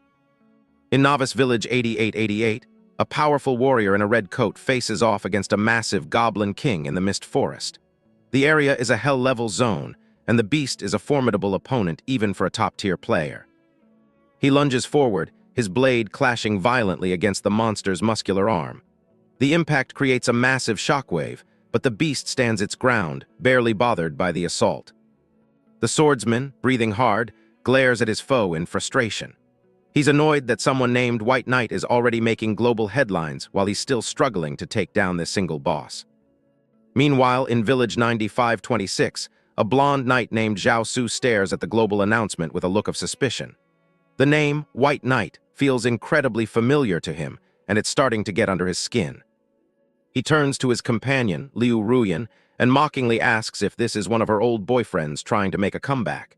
She ignores his taunt, her gaze locked on the glowing text as a sense of dread sets in. Zhao Su pulls her close, reminding her of the wealth she enjoyed while she was with Su Mu Bai. He laughs at the irony, saying he'd be even more successful if this game hadn't started and changed the world's rules. Liu Ruyan's eyes widen as she finally makes the connection. She whispers that White Knight was the exact handle Su Mu Bai used whenever he played games in the past. The image of the man they betrayed flashes in her mind, his presence suddenly looming over them once more.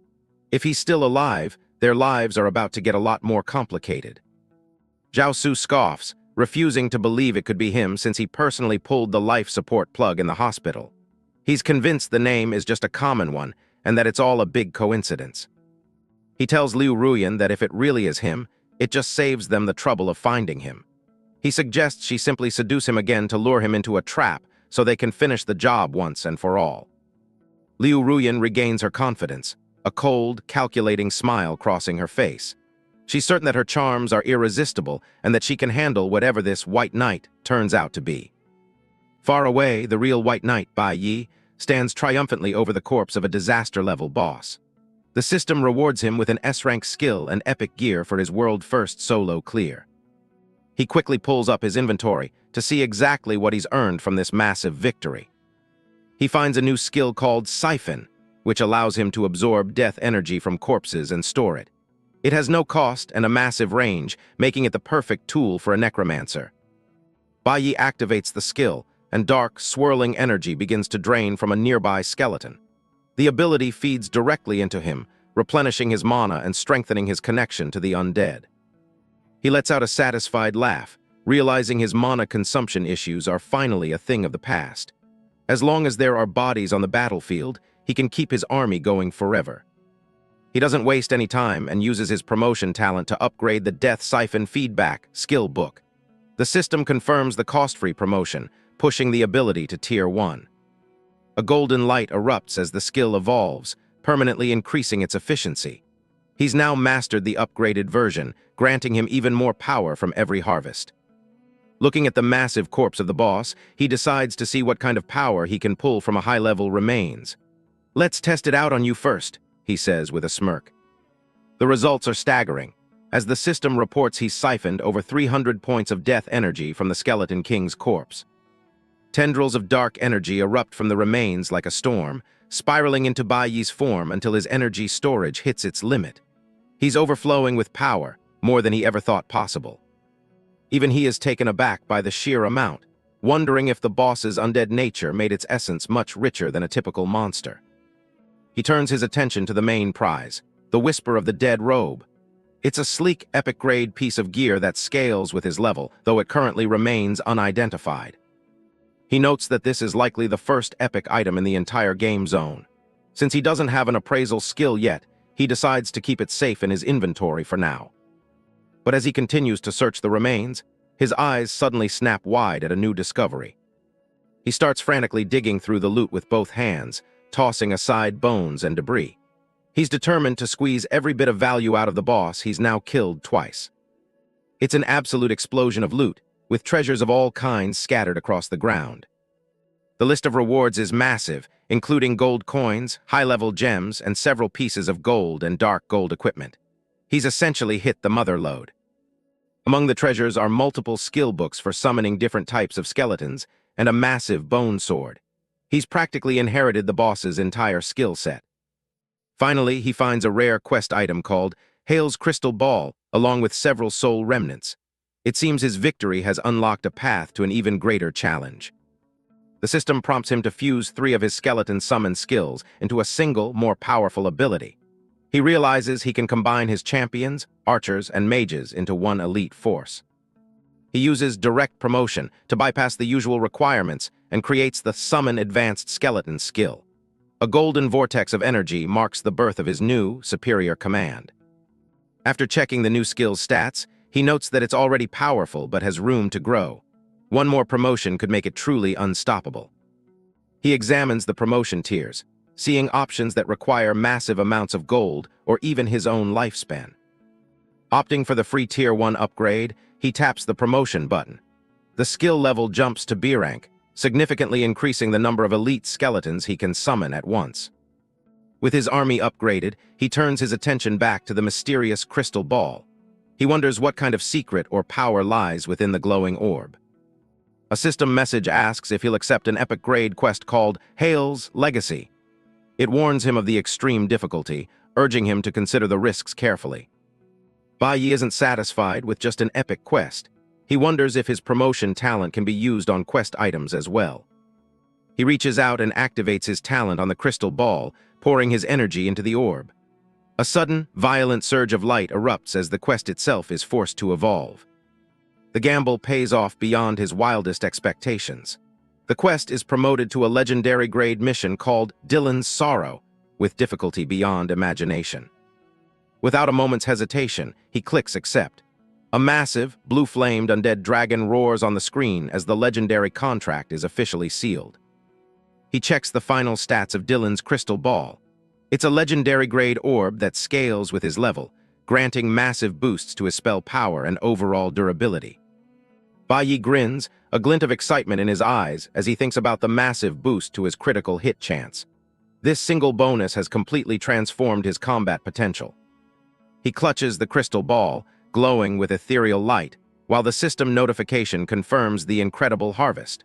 The loot from this clear has exceeded even his most optimistic calculations. With his business in the forest concluded, Bai turns back towards civilization, ready for his meeting with a player known as Wealthy World. Outside the dungeon entrance, a woman in a striking red dress waits patiently, her long purple hair caught in the breeze. Beside her, a young mage in a wide-brimmed hat checks the time, anxious about their next move.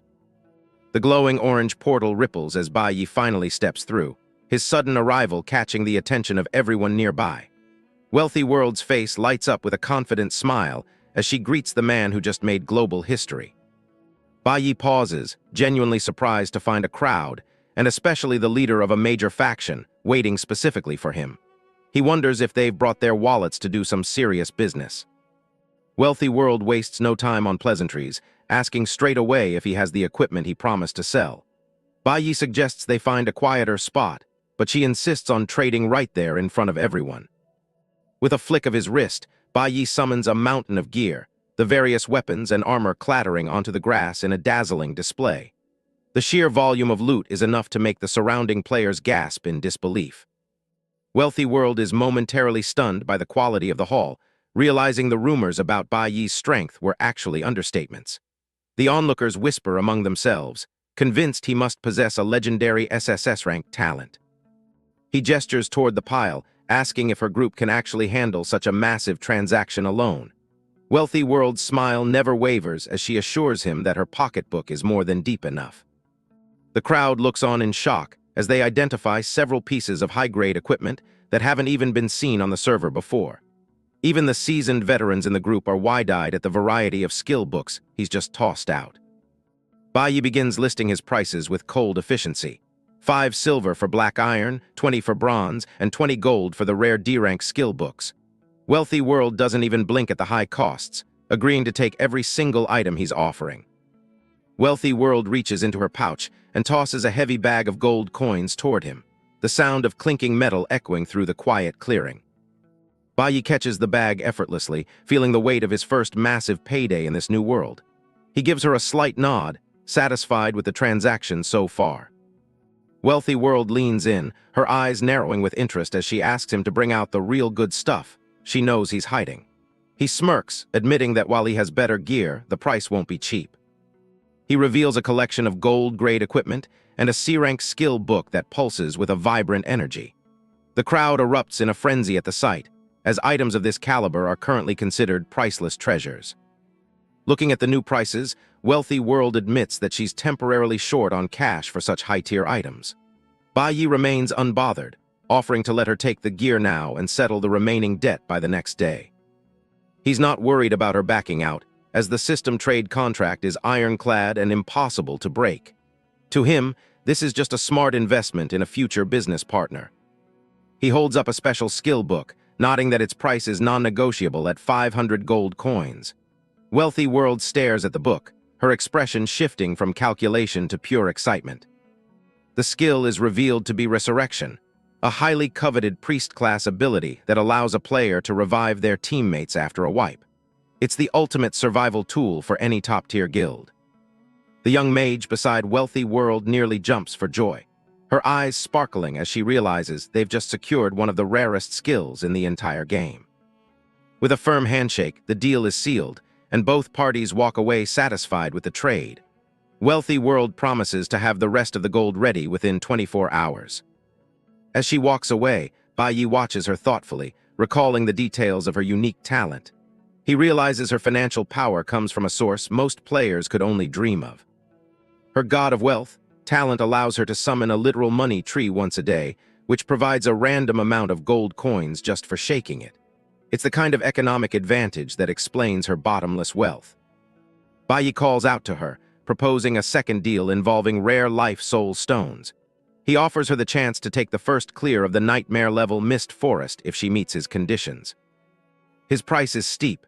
He wants all the life soul stones from her first clear rewards, plus any she's currently holding. It's a gamble, but he knows she can't resist the glory of a top-tier clear. Wealthy World agrees instantly, her eyes bright with the prospect of another major victory. She's more than happy to trade utility items for a spot in the history books. Sometime later, Bai is out in the open grasslands, the system notifications pinging constantly as he wipes out level 10 monsters. His experience bar is climbing steadily as he hunts down wild bison and grassland wolves. While most players would be struggling against such powerful beasts, Bai Yi is casually lying in the grass, letting his skeletons do all the heavy lifting. He watches the clouds drift by while the death toll rises around him. He thinks to himself that life is pretty sweet, even if he's technically only one hit away from permanent death. His progress is faster than anyone else's, and the rewards are piling up. A golden light envelops him as he hits level 9, granting him another batch of attribute points to distribute. He stretches lazily, wondering where that elusive appraiser NPC could have wandered off to. Bai Yi has been running for what feels like miles, searching every corner of the grasslands for a sign of the missing NPC. He scans the horizon, his frustration mounting as the trail goes cold. He mutters to himself about the strange priorities of this master appraiser, who apparently prefers the peace of the prairie over making a profit in the village. It's a long walk for a simple identify job. Suddenly, a system message flashes in his vision.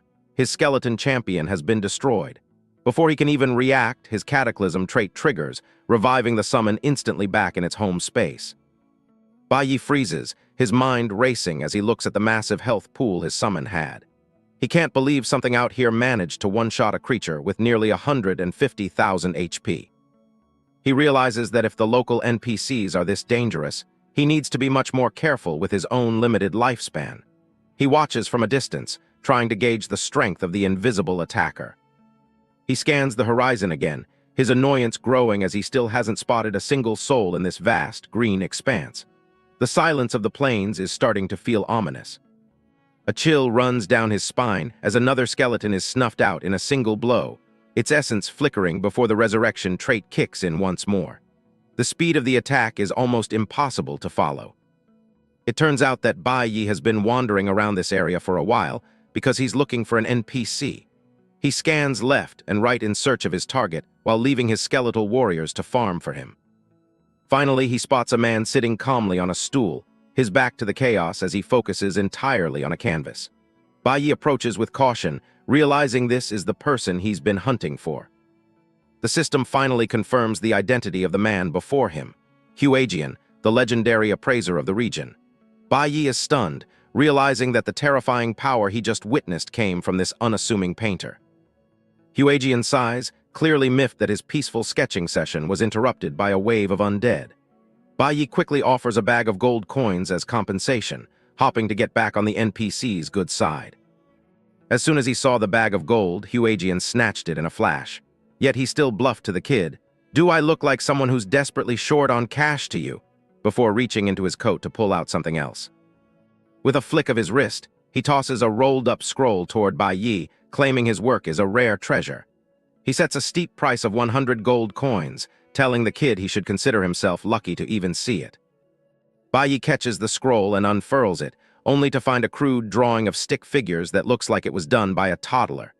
A system prompt appears, confirming he's officially obtained Huajian's painting. A dark, oppressive aura suddenly flares around the old man, his eyes glowing a menacing red as he stares down the young warrior. Bai Yi breaks into a cold sweat, quickly stuttering that he only meant he needed to wash his hands before touching such a masterpiece. The heavy pressure vanishes instantly as Huajian bursts into a hearty laugh, slapping Bai Yi on the shoulder with surprising force. Pleasantly surprised by the flattery, he offers to appraise a few items for free as a reward for the entertainment. A brilliant, golden light erupts from Huajian's hands as he begins the identification process, the intensity of the glow reflecting his hidden power. He examines the gear with a practiced eye, remarking that the boy has both incredible skill and even better luck to have found such treasures.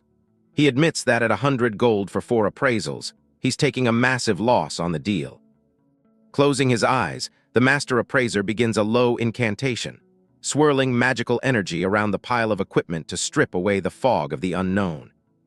The first item to be revealed is a pair of dark gold shadow boots, crackling with dark energy.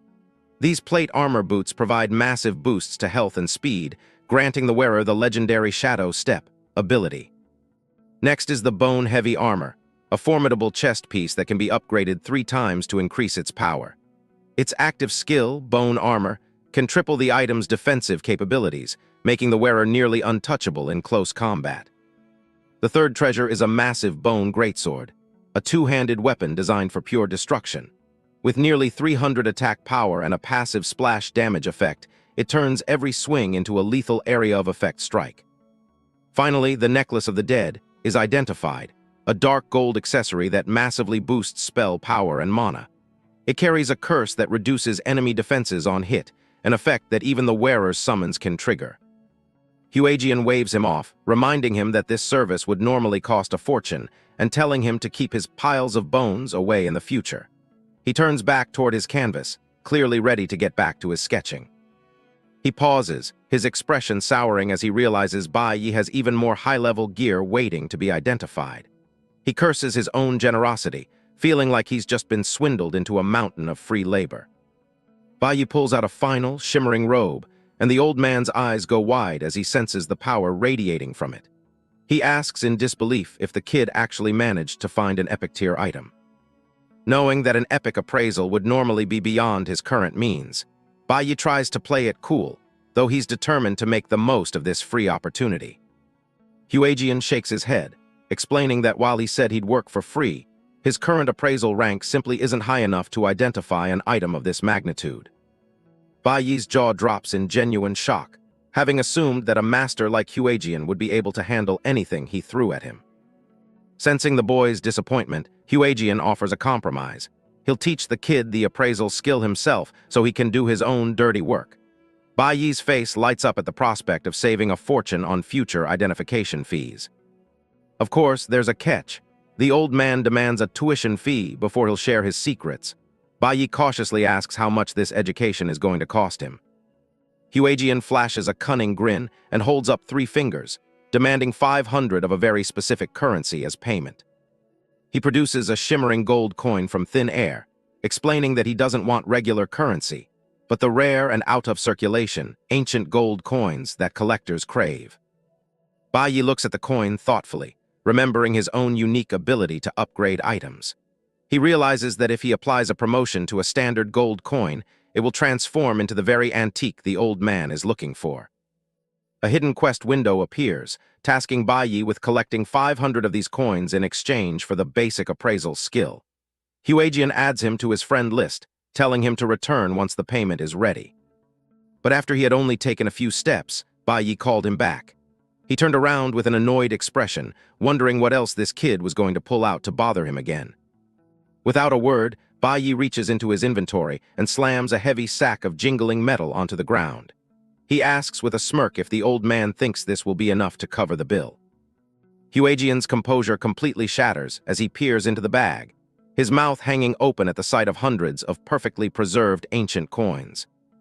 Seizing the moment, Bai Yi asks if the master is ready to start the lesson now that the tuition has been paid in full.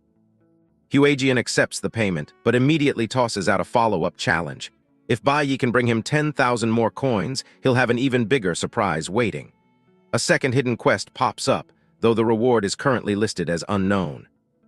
Bai Yi watches the eccentric NPC walk away, thinking that the old man is full of surprises. He's eager to see what other secrets he can unlock from this mysterious painter. Realizing that basic appraisal won't be enough to identify his epic robe, Bai Yi focuses his energy on the skill book in his hands. He decides it's time to push his limits and triggers a promotion on the skill itself. A pillar of light descends from the sky as the system announces his new hidden secondary profession, Intermediate Appraiser. He's learned the higher-tier skill, granting him a better chance at identifying rare gear. The golden energy washes over him, solidifying his new status. His success rate for dark gold items has jumped to 60%, though the epic robe still only has a 10% chance of success. Clad in his new gear, Bai Yi holds the mysterious red robe, praying that his improved skills will be enough to finally reveal its secrets. A loud buzzer sounds as the attempt fails instantly, a large 10% graphic appearing in the air as if to mock his bad luck. He refuses to give up, slamming his hands down as one failure notification after another pings in his vision. He grits his teeth, determined to break through that low success rate. After a dozen more failed attempts, Bai Yi collapses onto the grass in frustration, admitting defeat to the sheer stubbornness of the item's enchantment. Just as he's about to move on, a high-pitched chime rings out, announcing that he's discovered a wild treasure chest nearby. He shades his eyes and looks toward the horizon, spotting a distant flash of light on a mountain peak. He thinks that if it's a high-level chest, this could be his chance to strike it rich again. He approaches the edge of a valley and looks down, seeing a group of wolves prowling around a weathered tree stump. Resting right on top of the wood is a glowing silver chest, just waiting to be claimed. He focuses on the chest, a silver-trimmed box with a golden star at its center, sitting precariously on the old stump. He chuckles to himself, glad his instincts brought him this way. With a sharp command, Bai Yi summons his blue-flamed skeletons from the ground, the undead warriors ready to clear the path. He tells them it's time to get to work and claim the prize. The skeletal warriors strike with surgical precision, their blades carving through the wolves and dealing thousands of damage in single hits. High damage indicators flash over the beasts as they are systematically dismantled. The largest wolf in the pack throws its head back in a final, desperate howl, but the sheer power of the summons is overwhelming. Its cry is cut short as the skeletal warriors press their advantage. Dozens of wolves swarm around the weathered stump, snarling as they move to protect the silver treasure chest. Bai Yi watches from a distance, amused by the pack's attempt to gang up on him when he has his own small army. One of the skeletons, wreathed in flickering blue flames, stands ready for the slaughter. It seems to pulse with malevolent energy as Bai Yi challenges the pack to see who truly has the numerical advantage. With every swing of their heavy blades, the summons send wolves flying across the grass like ragdolls. The battle is one-sided, the elite predators of the prairie proving no match for the undead warriors. A wolf yelps in agony as a skeleton's fist connects, the impact spraying blood across the battlefield. The relentless assault leaves no room for the beasts to retaliate. The massive carcass of the prairie wolf king hits the dirt with a heavy thud, its life extinguished in a matter of seconds. The threat is neutralized before the rest of the pack can even coordinate an attack. A pillar of golden light descends upon Bai Yi as he levels up, his expression one of casual boredom. He remarks that the fight was over so quickly he didn't even have time to summon his full force of skeletons. System windows chime in rapid succession, detailing the massive experience gained from slaying the silver rank boss and its elite guards. Bai Yi pockets a substantial amount of gold and silver coins from the remains of the pack. Along with reaching level 10 and gaining 15 free attribute points, he is awarded the exclusive title, Far Ahead, for being the first player in the region to reach the milestone. He ignores the accolades for a moment, his eyes fixed on the silver chest ahead. As he walks through the aftermath of the battle, stepping past the fallen wolves, Bai Yi considers his unique ability. He wonders aloud if his promotion skill, which has worked so well on gear, could be applied to a wild treasure chest. A glint of curiosity shines in his eyes as he reaches the stump, a confident smirk playing on his lips. He decides it's definitely worth a shot to see just how far his luck can be pushed. He activates the skill, and the silver chest is immediately engulfed in a blinding flash of orange and white light. A system prompt rings out, confirming that the promotion was a success, leaving the chest radiating with even greater power. Chap 10, Bai Yi finds a gold-grade treasure chest and decides to see what's inside. A flash of golden light reveals a withered wood staff and a treasure map. He picks up the map, noticing it leads to another gold chest outside the novice village. A system alert chimes in. Since he's reached level 10, he has to leave the novice village or he won't be able to gain more experience. He decides to head for the village chief to leave, but first, he figures he might as well use his talent on the map. Promotion activates, turning it into a dark gold map for Jingli City. He realizes it's a long journey, so he'll have to save it for later. Somewhere else, Guildmaster Hongtu strikes a pose as his team returns from a dungeon run. An announcement echoes through the area, declaring the Hegemony Guild as the first to clear the hard difficulty dungeon. Hongtu is feeling high and mighty, immediately ordering his squad to gear up for nightmare difficulty. His celebration is cut short by a second announcement. Wealthy World's team has already snatched the first clear for nightmare difficulty.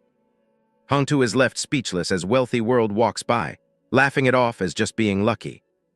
His guildmates are frustrated. They can't believe White Knight is only selling his top-tier items to their rival. Hongtu clenches his fist, his face turning red with anger.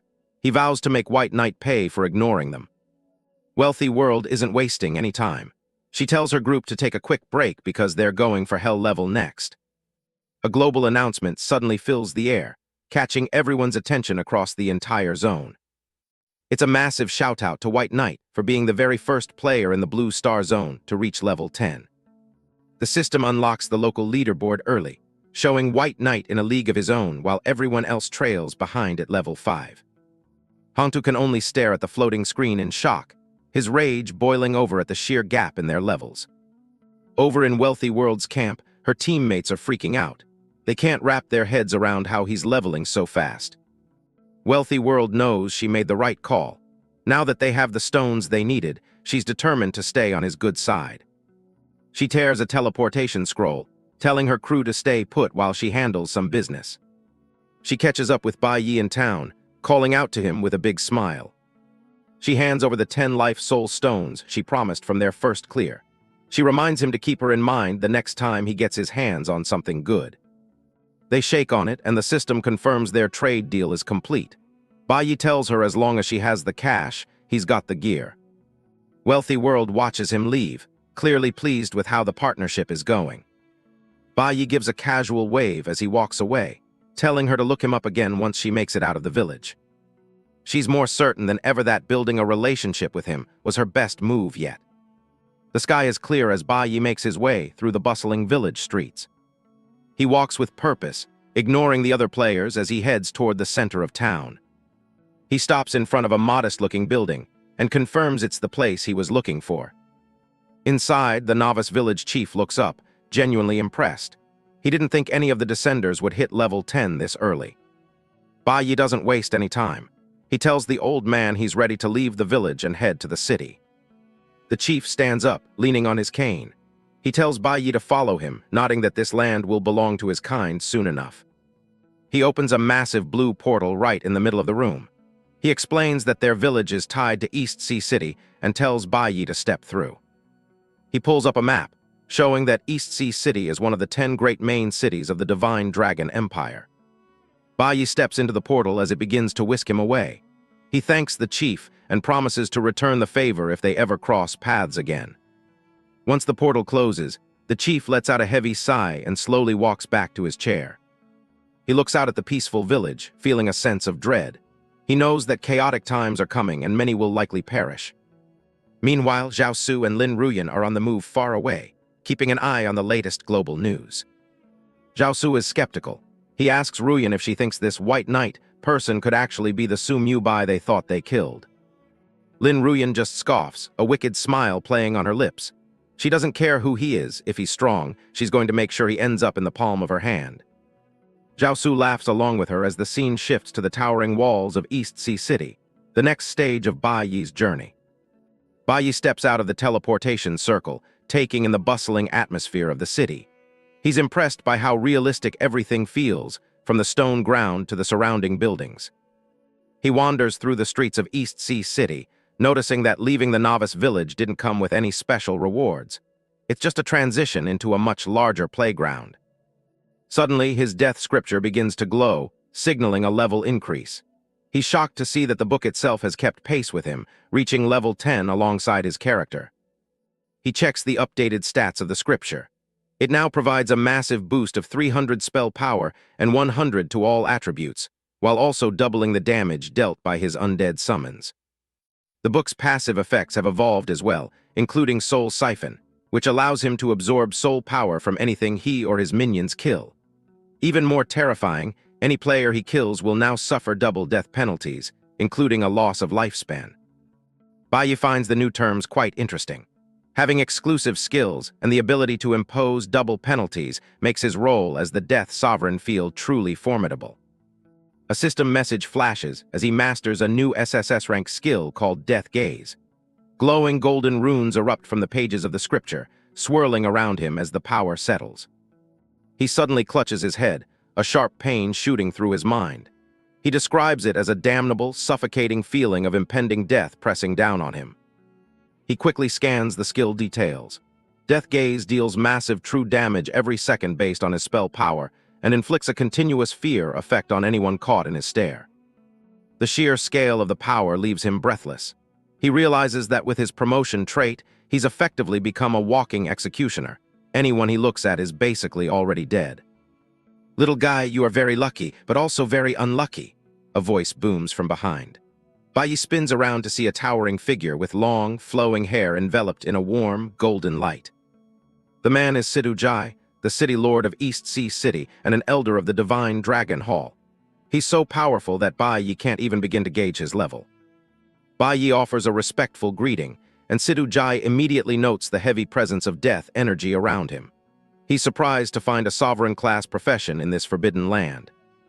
Bai is taken aback that the city lord was able to see through his hidden profession so easily. He keeps his guard up as the powerful NPC continues to study him. Sidhu Jai presents him with a challenge, offering more information about the Death Sovereign if he can pass. A glowing green medal, the Medal of the Forgotten, appears between them as the test begins. A system prompt confirms he's accepted an epic grade mission called Sidhu Jai's Test. His objective is to clear out a place known as the Land of the Forgotten. He catches the medal as a dark portal of energy tears open nearby. He wonders if he just accidentally signed up for a suicide mission for free. A 5-minute countdown timer suddenly appears in his vision. Bai panics, cursing the system for not giving him any time to prepare or socket gems into his equipment. With the clock ticking, he sprints toward the source of the teleportation. He shouts out into the open air, desperately asking where the teleportation array for the mission is located. He barely makes it through before the timer hits 0, finding himself in a desolate wasteland. The system notifies him that the mission has officially started, and he has 72 hours to achieve 100% exploration. He stands alone in the middle of a vast, ruined desert under a pale, sickly sky. The mission is officially on, and the pressure to clear the area in time is weighing on him. Knowing he's far from safe in a place like this, he immediately begins summoning his minions. He'd rather have a small army protecting him than face the unknown alone. He checks the stats of his new skeleton mages.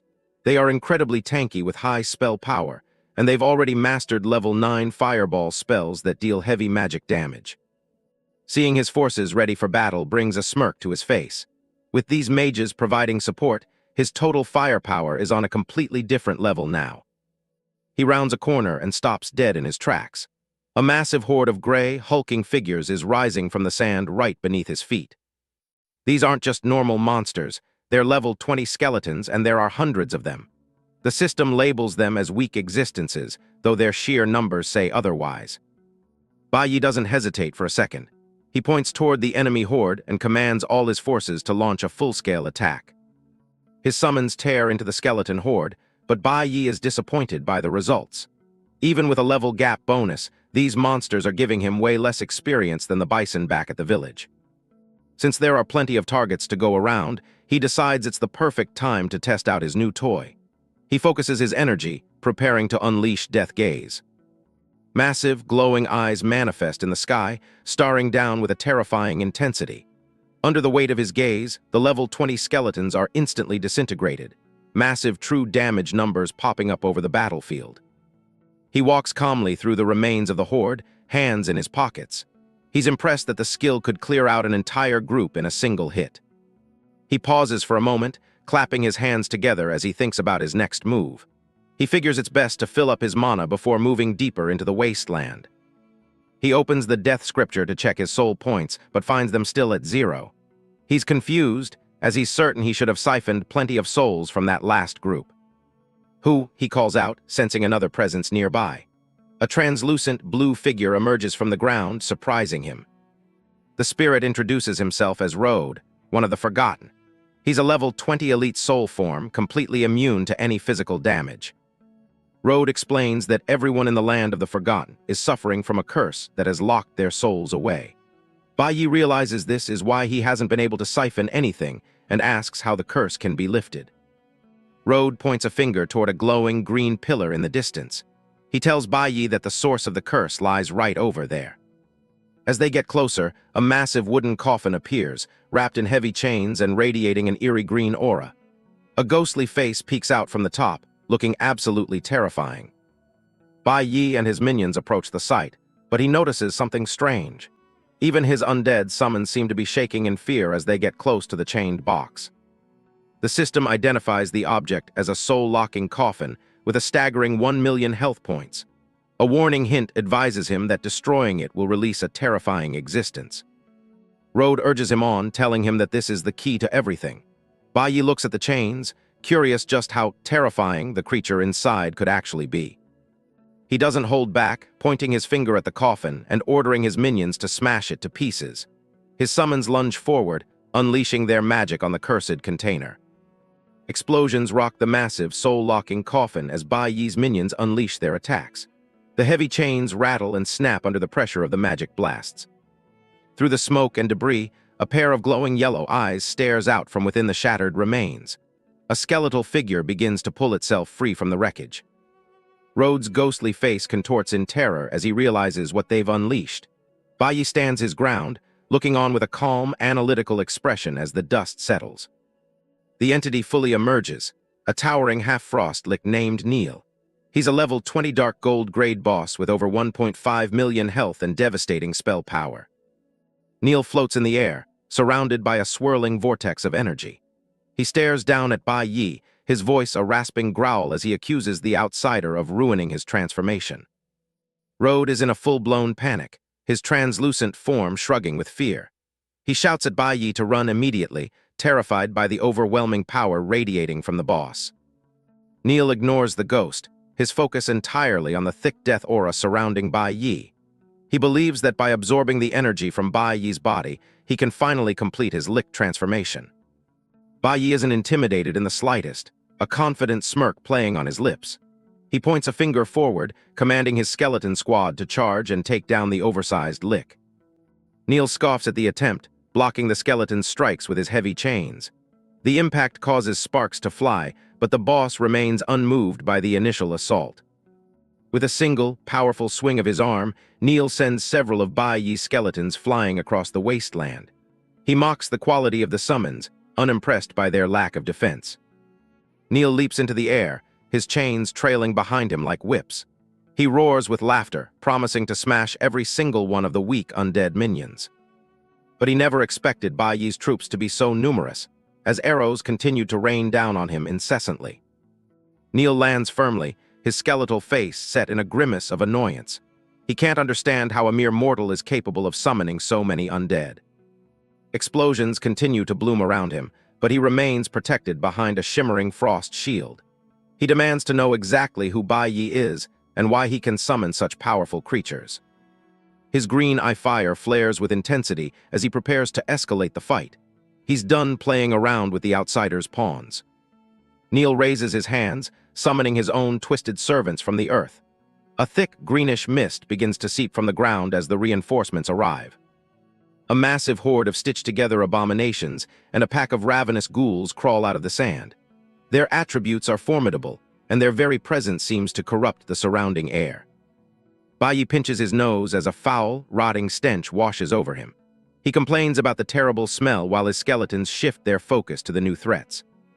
Deciding he's seen enough, Bai Yi activates his new skill. His eyes glow with a piercing red light as he prepares to subject the lick to his death gaze. Neil's eyes go wide with shock as he feels his strength being drained away. Huge damage numbers pop up over his head, and a system prompt confirms that all his attributes have been slashed by 40%. Bai Yi watches the boss struggle, wondering if his death-sovereign profession has naturally elevated his life level above the creatures of this world. Weakened and desperate, Neil falls to one knee, clutching at his chest as his health bar plummets into the red. He can't believe he's being overwhelmed by someone so much lower in level. Seizing the opportunity, Bai Yi's skeletons lunge forward, hacking away at the stunned abomination. The battlefield is a chaotic mess of bone and steel as they press the advantage. Bai Yi points toward the remaining ghouls, his expression cold and ruthless. He commands his minions to wipe them all out and leave nothing standing. Neil screams in agony as the final blow connects, his body disintegrating into ash. He laments his fate, refusing to accept that he will be forgotten in this wasteland. A massive orb of soul energy erupts from the fallen boss, flowing directly into Bai Yi. A flurry of system messages confirms his victory and his jump to level 12. Bai Yi clenches his fist, feeling the surge of new power coursing through him. He's satisfied with the outcome, glad that the fight was resolved so quickly. He walks over to where Neil fell and picks up a glowing gold item. It's a fragment of a cursed crown, a dark gold-grade piece of equipment. The item is only 1/7 of the complete crown, and it carries a heavy penalty of constant death energy erosion. He examines the jagged, golden shard with a critical eye. He sighs, annoyed that the boss was so stingy with the loot. Still, he knows that a repaired epic-grade item will be worth the effort, so he tucks the fragment away for later. Road is practically bouncing with excitement, his eyes shining with admiration. He praises Bai Yi for granting Neil release and urges him to go save the next person trapped in the wasteland. The ghost points the way, mentioning that the next trial might not be as easy as the last. Bai Yi follows along, his interest piqued by the prospect of more experience points. He gives Road a skeptical look, questioning what the ghost means by not easy. He's confident that whatever is ahead won't be much of a match for his power. Road smiles and tells him not to worry, revealing that he has a special reward for their success. He pulls out an old, weathered scroll from his spectral robes. He hands the skill book over to Bai Yi as a token of gratitude. Bai Yi takes it, asking why the ghost didn't just give it to him earlier if he had it the whole time. It's a manual for corpse explosion, an area of effect damage skill. Bai Yi grins, immediately seeing the potential for mass destruction and deciding to promote it right away. A system prompt announces the successful promotion of the skill to Advanced Corpse Explosion, now a B-rank ability. It deals massive magic damage based on the target corpse's maximum health. Spotting a nearby carcass, Bai Yi decides to give the new skill a test run. He points at the body as the air begins to hum with volatile energy. A colossal explosion erupts from the remains, sending a pillar of fire and smoke high into the sky. The blast area is enormous, far exceeding his expectations for a B-rank skill. Bai Yi laughs heartily, thrilled by the raw power of the explosion. He's impressed that the range and damage are both so significantly boosted. Road continues to shower him with praise, calling him the strongest and most invincible man he's ever seen. Bai Yi just dismisses the flattery, eager to get back to grinding now that he has a proper AoE skill. 1 hour later, Bai Yi has cleared a significant portion of the map with his army of skeletons trailing behind. They eventually come across another, forgotten, entity named Walter, who is bound in chains within a deep crater. Bai Yi stands over the massive crater, looking down at his next target with a calm, calculating gaze. He notes that including this one, he has found exactly 7 of the forgotten entities. He reaches out a hand, activating his Advanced Corpse Explosion skill on the bound boss below. A volatile red energy begins to swirl around the chained figure of Walter. Walter's skeletal face contorts in a scream of agony as the explosion erupts, engulfing him in a pillar of dark fire. He rails against the impossibility of his death, warning Bai Yi that a terrible price will eventually be paid for this deed. As the smoke clears, a golden glow catches Bai Yi's eye among the remains of the crater. He walks toward the center, where a small, jagged shard of metal lies on the scorched ground. He picks up the final fragment, a satisfied smirk crossing his face. With all 7 fragments finally in his possession, he decides it's time to see what kind of powerful equipment they can create when synthesized together. Road's ghostly form flickers with intense fear as he shouts a desperate warning. He begs Bai Yi not to forge the cursed object, terrified that the pure death energy within it will erode his very soul.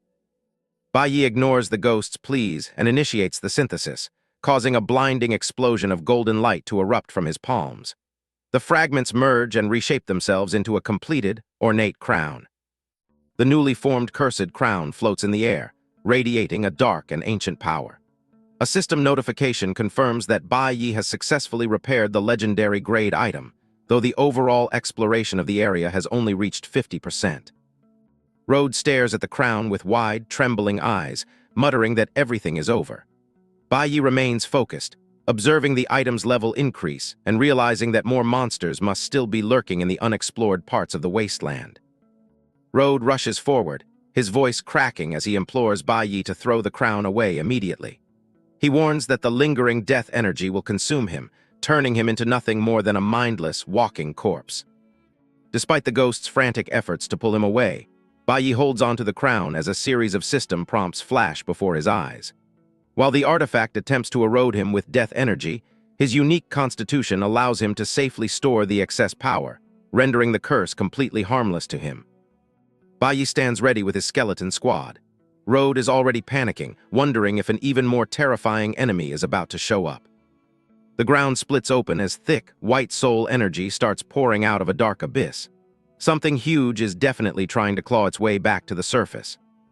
Road's eyes widen in pure terror as he recognizes the energy. He's completely losing his mind over whatever is coming out of that hole. A massive, ornate coffin decorated with gold and purple rises from the cracked earth. A system message flashes. The aura of the cursed crown has awakened the Lick Franklin.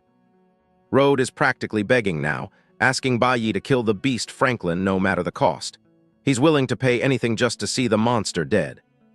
A system prompt confirms Road is a friendly unit, the remnant soul of a former mayor. Baiyi gives a casual nod, deciding he'll take on the request. The unique hidden mission pops up, kill the Lick Franklin. Baiyi also gets a nice 20% spirit buff just for accepting the task. Franklin finally shows himself, a skeletal figure draped in tattered black robes with blue flames flickering in his empty eye sockets. The Lick is an epic grade boss at level 20 with 15 million HP. Even in a serious injury state, he's still putting off a massive amount of pressure. Franklin towers over the battlefield, sensing the power of his repaired crown. He looks down at Baiyi, surprised a mere human actually managed to survive this long. The Lick reaches out a skeletal hand, commanding his crown to return to its rightful master immediately. Baiyi just stares him down with a smug look on his face. He isn't planning on letting go of his new legendary loot anytime soon. The stats for the cursed crown are insane. It's a legendary grade item that Baiyi can forcefully equip as the Death Sovereign. He slides the crown onto his head, grinning as he feels the massive boost to his mana and defense. It fits like it was made for him. Enraged, Franklin summons his own legion. Portals tear open as shadow knights on undead horses charge out to meet Baiyi's skeletons. Baiyi realizes an epic boss's minions are on a whole different level than what he's used to. He doesn't back down though, ordering his skeleton squad to charge right back. The front lines collide in a spray of bone and shadow. One of Baiyi's skeletons swings its blade, shattering a knight's shield with a heavy blow.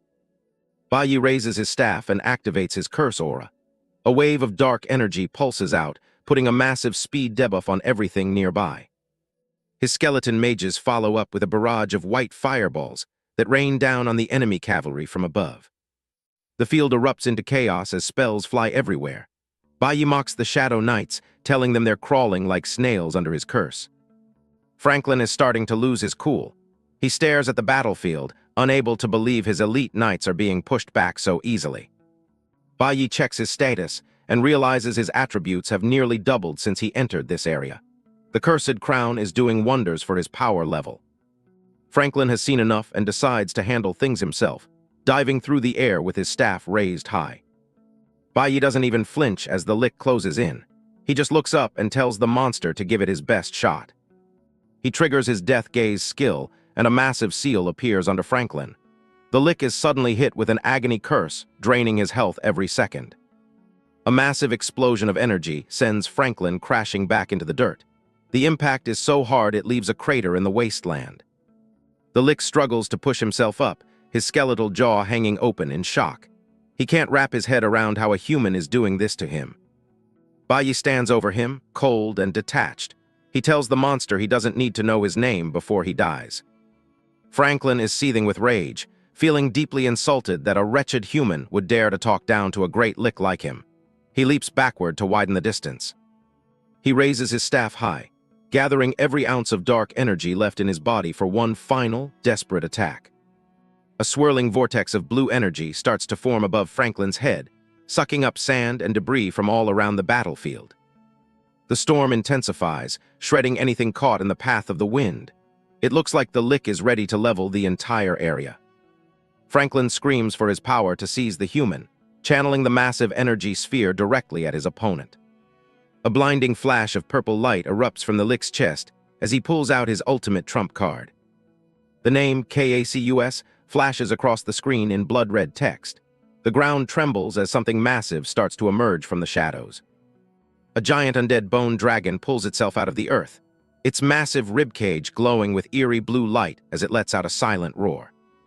Even Baiyi has to admit the difficulty of this trial is hitting a new peak. Summoning a bone dragon is a serious move, even for an epic boss. The dragon, Cacus, opens its maw and lets loose a devastating beam of frost energy that cuts across the wasteland. Bai Yi doesn't panic. He orders his skeletons to cluster together and reinforce their defenses to tank the hit. Franklin watches from the sidelines, convinced the battle is over. He's stunned when he sees a simple skeleton warrior actually standing its ground against his dragon's breath. Bai Yi reveals his trick. He used siphon feedback to dump all his death energy into one skeleton, boosting its stats by a ridiculous 640%. He's even using the crown's negative effects to his advantage, treating the death energy erosion like a walking power bank to fuel his reinforced summons. Bai Yi smirks, ready to turn the tables. He's done playing defense and is about to show the Lick exactly what happens when you underestimate him. Explosions rip through the air as Franklin screams in frustration. The Lick is losing his grip on the battle, and he knows it. Franklin slams his staff down, conjuring a frost hell that sends jagged ice spikes erupting from the ground to freeze the area. A massive beam of blue energy, the death ray, blasts straight into Bai Yi, knocking him back with a violent force. Franklin cackles, convinced his ultimate spell has finally snuffed out the fragile human before him. Bai Yi stands his ground, completely unfazed by the lethal energy. Franklin's jaw drops as he realizes the human used life sharing to keep himself alive. Franklin isn't done yet, quickly regrouping and looking for a way to break through that link.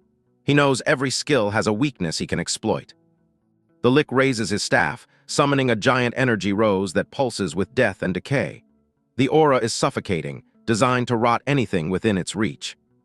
Jagged pillars of bone and blue lightning surge up around Bai Yi, forming a bone prison to pin him down for the final strike. The ground beneath Bai Yi's feet shatters as a bone spike hell erupts. It's a relentless onslaught of AoE damage meant to overwhelm his defenses. Bai Yi realizes the Lick is trying to kill all his linked skeletons at once to break the life sharing. He needs a quick plan before his summons are wiped out. With a sharp command, he recalls all his unreinforced skeletons to the summon space. He's narrowing the link down to just his strongest unit to survive the barrage. Bai Yi breaks into a sprint, heading straight for the Lick while the bone spikes are still firing. He knows the only way to stop the chaos is to take out the leader directly.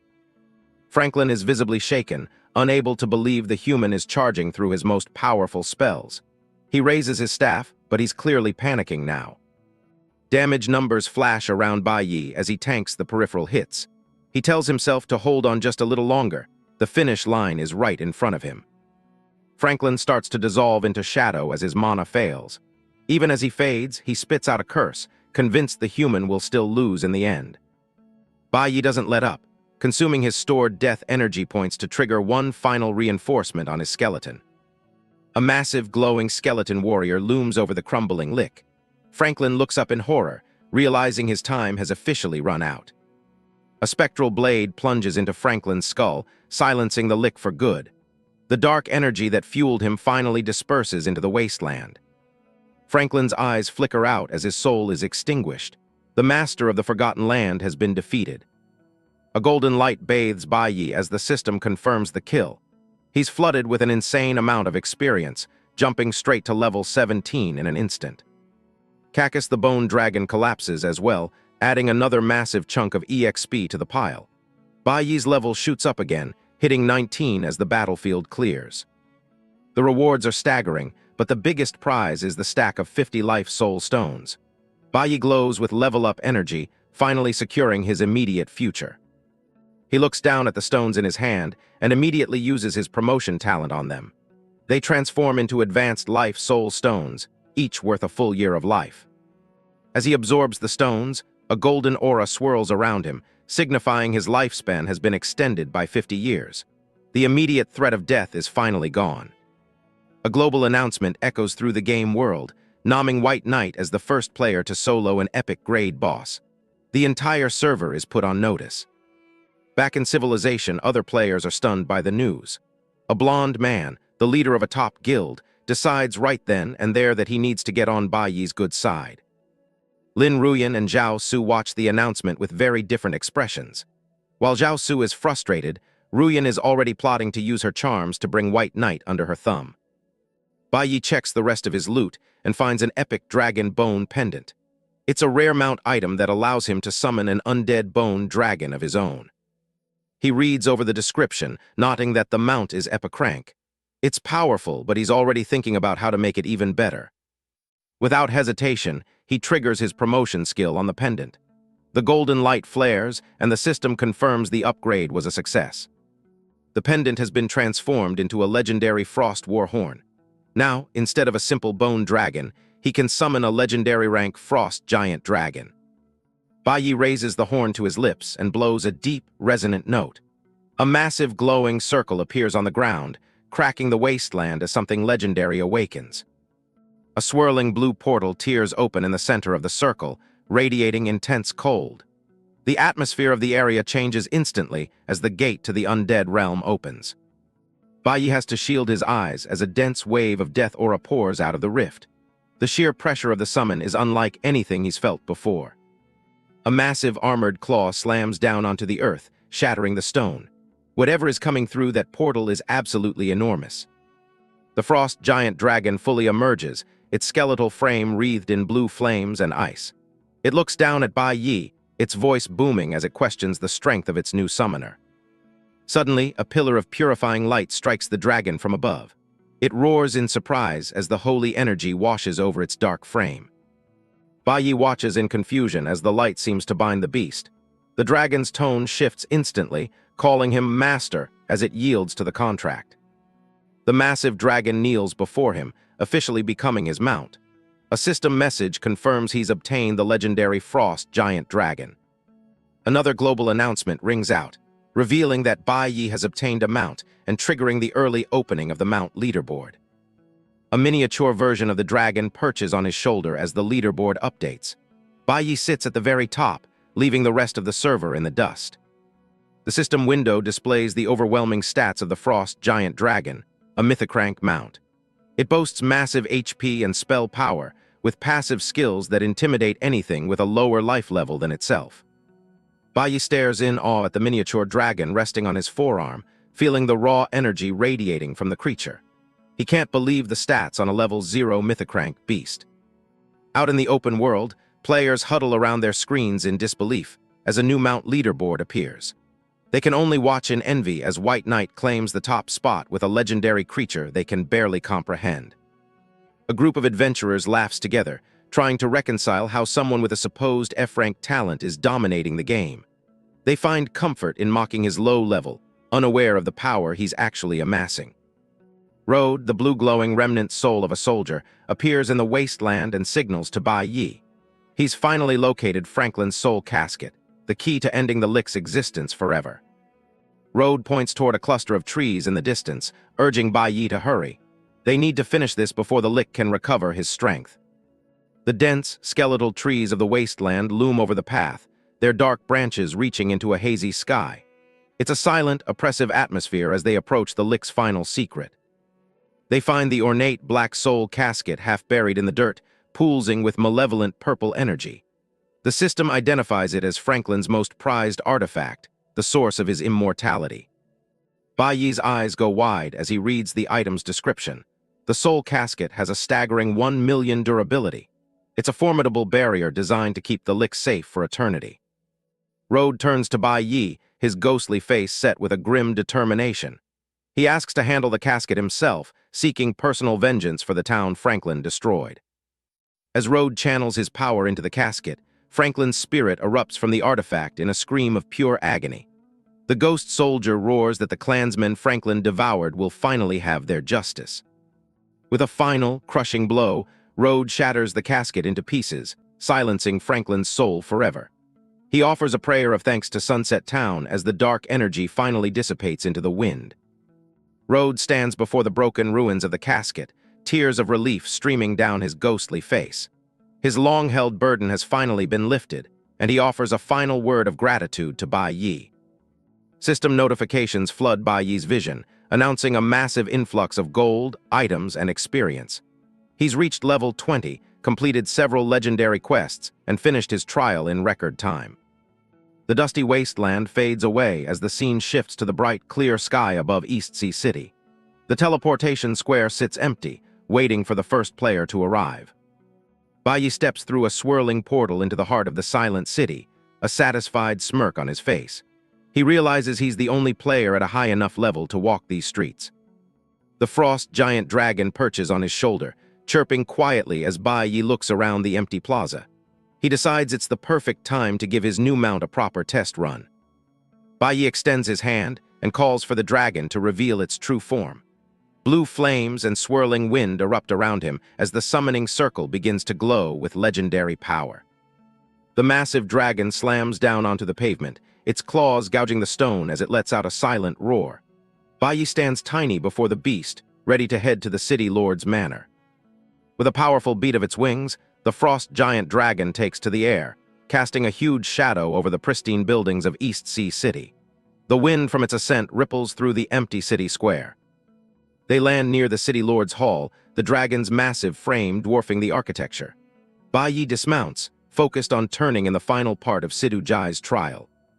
High on a balcony, Sidhu Jai, an ancient city lord with long silver hair and beard, watches the dragon's approach. He wears noble purple robes and admits to himself that the young adventurer has far exceeded his expectations. Bai walks across the stone terrace towards the city lord, his footsteps echoing in the quiet air. He calls out to Sidhu Jai, ready to present the results of his mission. Sidhu Jai turns toward him, gesturing for the massive dragon to shrink down before they move inside. The legendary beast complies, transforming back into its smaller form on Bai's shoulder. Inside the manor, Sidhu Jai laughs heartily, nodding that his home wasn't built to withstand the aura of a mythic creature.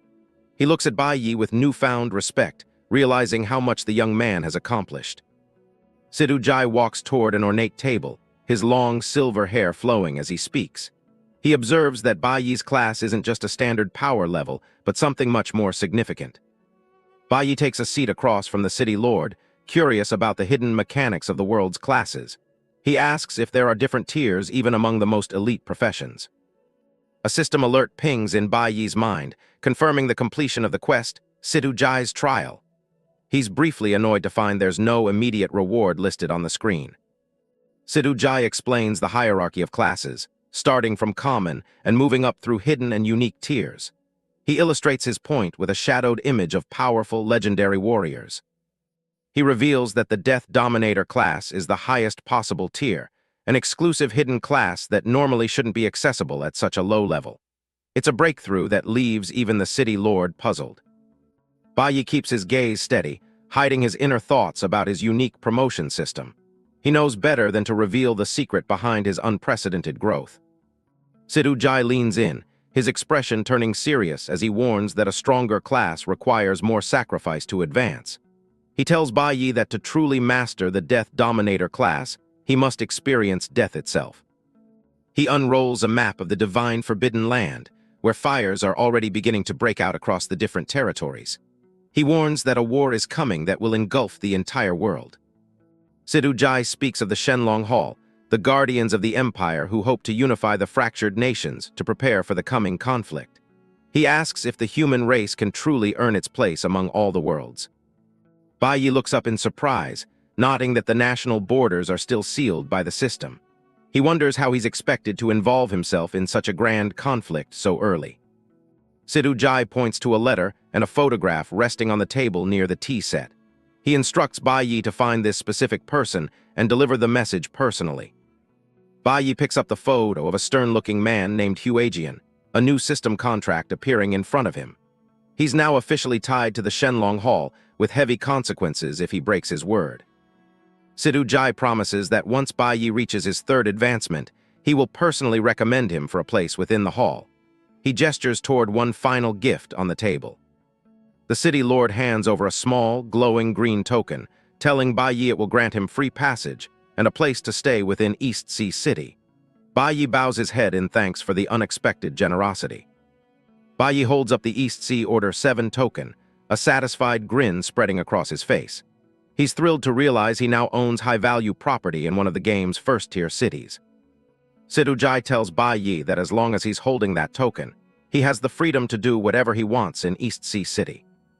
The protagonist's eyes flare red as he asks the one thing on his mind, if he's allowed to kill people. Sidhu Jai is visibly shaken by the question, nervously asking who exactly he's planning to take out. Bai just smirks, thinking of the two traitors whose shadows are already looming over his list of targets. He calls out his skeletal dragon and takes to the skis, leaving the palace far behind. Looking down at the sprawling landscape, he admits the city is actually pretty impressive in scale. He arrives at the gates of a massive estate, only for the guards to cross their spears and block his path. He casually dangles the 7 token in front of them, and the guards' eyes nearly pop out of his head. The attitude shift is instant. They bow deeply and welcome Lord White Knight to his new home. He strolls into the courtyard, which is packed with fountains and high-end architecture. A system prompt asks for a name, so he officially dubs the place the White Knight Courtyard. The mansion is now set as his personal teleport and resurrection point, giving him a massive strategic advantage. Bai heads inside, satisfied to find the place is already fully furnished and ready for him to move in. He kicks back on a plush sofa, deciding it's finally time to learn some new skills while he rests. He pulls out a dark, skull-bound tome and drops a cool 1,000 soul points to unlock it. He picks up an SSS rank skill called Death Domain Leap, which lets him move through the realm of death as he dictates. It's exactly what he was missing, a high-level movement skill to keep him untouchable in a fight. He stands up to give it a test run, opening a swirling blue void right in the middle of the room. Just as he touched the portal, he instantly vanished from the sealed room. He instantly appears at the gates of his estate, leaving the guard in total shock, but the protagonist tells him to relax since he's just testing out his new powers. He wonders if he can use the skill to drop his undead legion directly from the summoning space to any point. Thinking that, he immediately puts it to the test. A horde of skeletal warriors begins pouring out of the portal, proving his theory correct. It's even stronger than he imagined, though he's a bit annoyed that since this is an SSS rank skill, it can't be promoted any further. Base established and skills tested, he decides to head back out and exchange some of his loot for pocket money. He finishes a trade with a local shopkeeper, who practically begs him to bring back more rare stones.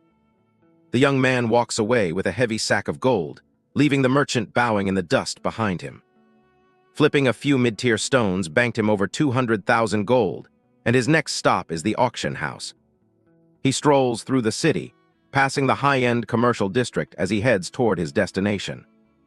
The interior of the auction house is dripping with gold and luxury, a clear sign that only the elite hang out here. A receptionist in a sharp suit stops him at the red carpet, explaining that the second floor is a restricted area. She warns him that even the cheapest tickets go for 1,000 gold, while VIP admission hits a whopping 100,000. He just holds up his City Lord token, and she immediately recognizes him as a distinguished guest. She quickly hands over a special VIP card, realizing she's dealing with someone very important. Bai is surprised to find out that because of his token, the premium treatment here is completely free. She mentions he gets a 50% discount on all fees, and even a massive interest-free loan of 10,000 soul coins. The coins are incredibly valuable, each one worth 10,000 gold or a full hour of a person's lifespan. She explains that they are finely minted from time energy extracted by powerful individuals. Bai pulls out some glowing gems and asks if they can be traded for this high-end currency. She tells him each level 1 radiant gem is worth about 10 coins, and his VIP status keeps his commission fee at just 5%. He hands her the entire batch to auction off, wanting to stack up as many soul coins as possible. As he starts walking up the stairs, a system notification pings with a new message. Back at the city's teleportation plaza, a massive portal begins to flare with light as people gather around it. A young mage with a large witch hat looks around in awe, wondering where they can meet the legendary Lord White Knight in this massive city. Up in the sky, a massive skeletal dragon circles the buildings, leaving the crowd of players absolutely stunned by the sight. The travelers stare upward, wondering when they'll finally be strong enough to tame a mount as powerful as a frost dragon. Immediately after the dragon lands, Wealthy World and her teammates recognize it's Bai right away. Wealthy World thanks him for the gear he sold them, unable to hide her shock at the fact that his leveling speed is leaving even the top guilds in the dust. She hands over a heavy sack of coins as their final payment, while Bai prepares to head off on his own. He starts to walk away, but the woman stops him, asking for just another moment of his time. Wealthy World pulls out a mysterious scroll, certain that an item this rare will definitely pique his interest. It's a scroll of destiny, a legendary grade gambling item that offers incredible rewards for those brave enough to roll the dice. The protagonist is intrigued and casually asks for the price, ready to add another powerful tool to his inventory. She surprises him by saying the item isn't for sale, leaving him wondering what her real game is. Wealthy World explains that she's looking for something more than gold. She wants a deep and lasting cooperation with him. Their conversation is cut short as a man in heavy armor steps through a glowing portal right beside them. Chapter 16. The woman reiterates that the legendary scroll is off the table for any simple trade. She clarifies that her interest lies in establishing a long-term partnership with the top player in the game. Guildmaster Hongtu is shocked to see that Bai Yi and Wealthy World's group have already reached East Sea City before him. Hongtu hopes that the two individuals he just partnered with can handle Bai Yi. A couple of players celebrate finally making it out of the novice village, completely unaware of the tension nearby. Bai Yi senses his targets and immediately summons a wall of skeletal warriors to surround the entire plaza. He commands his minions to lock down the teleportation area, making sure no one can leave without his permission. The onlookers are paralyzed with fear, staring at the elite skeletons and wondering why Lord White Knight is taking such drastic measures. The trapped players begin to panic as they realize their attributes are being drained just by standing near the summons. Bai Yi raises a hand and tells everyone to stay calm, explaining that they'll only be allowed to exit one by one. One arrogant player isn't having it and tries to talk back, insulting the protagonist for playing God in a main city. A sudden shockwave erupts through the air as the disrespectful player is silenced in an instant. The man is sent tumbling backward, with the crowd whispering in terror that he just lost years of his precious lifespan. Bai Yi looks over the crowd with a cold, piercing gaze, asking if anyone else has a problem with his orders. With the frost dragon circling overhead and skeletons on the ground, the lockdown of the plaza is absolute. Satisfied with the compliance, he orders the process to begin so he can find the two people he's looking for. A line of nervous players begins to file past the skeletal guards under Bai Yi's watchful eye. Lin Ruyan and Zhao Su finally make their appearance, walking through the portal as the crowd whispers about these famous big shots. They freeze in place when they realize the man standing before them is the same one they thought they had killed. Bai Yi recognizes their voices immediately, a dark smile playing on his face as his targets finally deliver themselves to him. Zhao Su leans in and tells Lin Ruyan that their future in the game depends entirely on her handling this situation. She immediately puts on a fake show of grief, crying out his name as if she's been desperately searching for him all along. The surrounding crowd scatters as quickly as they can, terrified of being caught in the middle of this high-stakes confrontation. Lin Ruyan runs toward him, acting like she's overjoyed at the coincidence of finding him in such a large city.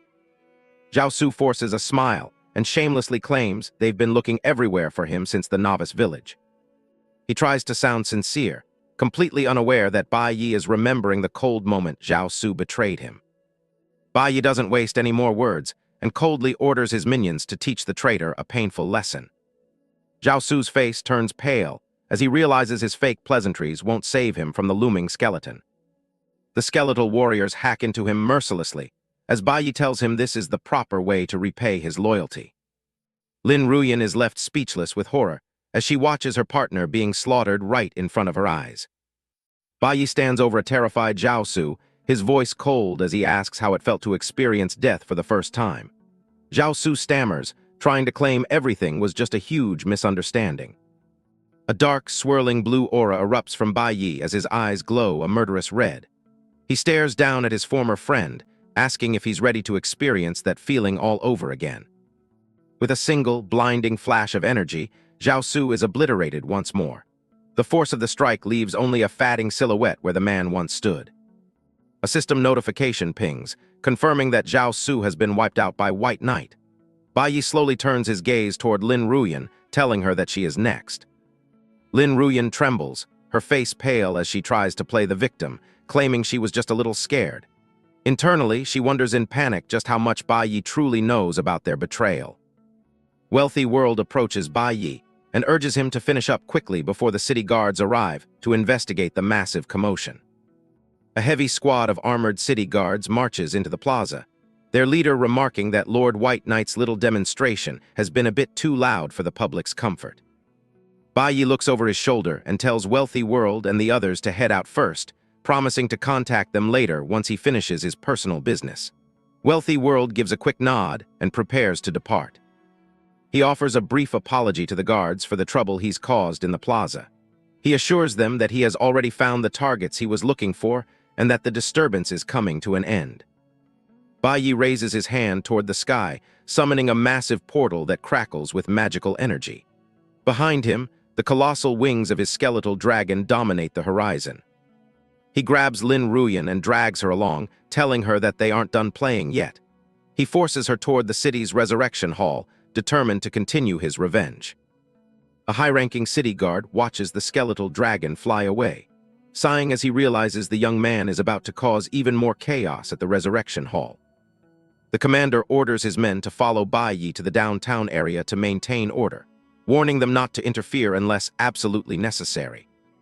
Inside the hall, Zhao Su gasps as he successfully resurrects, his body trembling from the loss of 10 years of his lifespan. He clutches his chest, coughing and cursing Bai Yi's name with every breath. Bai Yi strides into the resurrection hall, dragging a pleading Lin Ruyan behind him. He coldly tells her that she'll have plenty of time to explain herself very soon. Zhao Su is horrified to find Bai Yi waiting for him the moment he returns to life. Bai Yi mockingly asks him how it felt to die, while Zhao Su can only stammer in absolute terror. Lin Ruyan drops to her knees and begins to cry, shamelessly blaming Zhao Su for everything that happened. She begs Bai Yi to remember their 5 years together, hoping to spark some mercy in his heart. Bai Yi looks down at her with pure disgust, agreeing that it's time to return everything from those 5 years. He points a finger at the woman and orders his skeletal warriors to kill her. Lin Ruyan screams for mercy as a skeletal warrior's blade swings down toward her. The sound of her desperate pleas is cut short by the cold, sharp strike of the undead. Standing with his back to her, Bai Yi remains unmoved by her suffering. The weight of his revenge begins to settle as the air in the resurrection hall grows thick with the scent of death. He repeats his cold command, calling her a snake-hearted woman as he returns all the pain she caused him. The cycle of death continues as he shows no sign of slowing down. Lin Ruyan is struck again, her screams echoing through the hall as she faces the consequences of her betrayal. Bai Yi watches with a detached, freezing gaze. Zhao Su watches the slaughter with wide, unblinking eyes, realizing that his turn is coming up next. He can only watch in silence as the woman he conspired with falls again. Zhao Su collapses into a full kowtow, begging for his life and admitting he was wrong. He pleads with Bai Yi for a shred of mercy, tears streaming down his face. Bai Yi tilts his head slightly, his expression devoid of any sympathy as he asks if that's all the man has to say. He looks down at the pathetic sight of his former friend with utter contempt. He commands Zhao Su to trust in fate as a pillar of dark energy descends upon him. The force of the attack crushes the man into the floor, ending his life yet again. Lin Ruyan's body lies motionless on the ground nearby, a reminder of the price of betrayal. Bai Yi stands alone in the hall, knowing the 30-minute timer for their automatic resurrection has begun. The two corpses of the traitors lie side by side on the cold tiles. Bai Yi remarks that this adulterous couple is finally getting exactly what they deserve for what they did to him. Half an hour later, Lin Ruyan gasps back to life, another 10 years of her lifespan stripped away. She crawls toward Bai Yi, begging for her life and claiming she will truly die if she's killed one more time. Bai Yi's face is a mask of pure rage as he looms over her. He asks her if she looked this pathetic when she pulled his oxygen tube out in the real world. With a powerful kick, he sends her flying across the room, telling her that even killing her would dirty his hands. He calls her a snake and a scorpion before telling her to get out of his sight forever. Bai Yi takes a deep, steadying breath as he feels the weight of his grudge finally lift. He stands tall in the center of the hall, ready to finally begin his journey into the myriad worlds. The city guards approach him cautiously, asking if he is finished with his business. Bai Yi confirms that the punishment is over and apologizes for the trouble before the guards begin to withdraw. He looks up at the bright blue sky, a faint smile of relief touching his lips as he exhales. He sets his sights on the future, planning to gather enough gold to upgrade his equipment and truly make a name for himself. Baiyi steps out of a massive blue portal in the middle of a bustling city square. He walks with a calm, confident stride as citizens mill about in the background. He looks over a list while holding a heavy sack of gold. Running between 10 different cities for trade is starting to feel like a massive waste of his time. A message pops up from Wealthy World asking for a meeting. He grins, figuring she's exactly the solution he needs for his time management problem. He heads to a massive, ornate estate that looks more like a palace than a residence. The architecture is grand, dripping with wealth and status. Inside, he joins Wealthy World for a high-end dinner at a table that's definitely overkill for just 2 people. She doesn't waste time and says she wants to be straightforward. She knows her combat skills are lacking, but she's confident that no one can touch her when it comes to turning a profit. She wants to set up a chamber of commerce with his backing.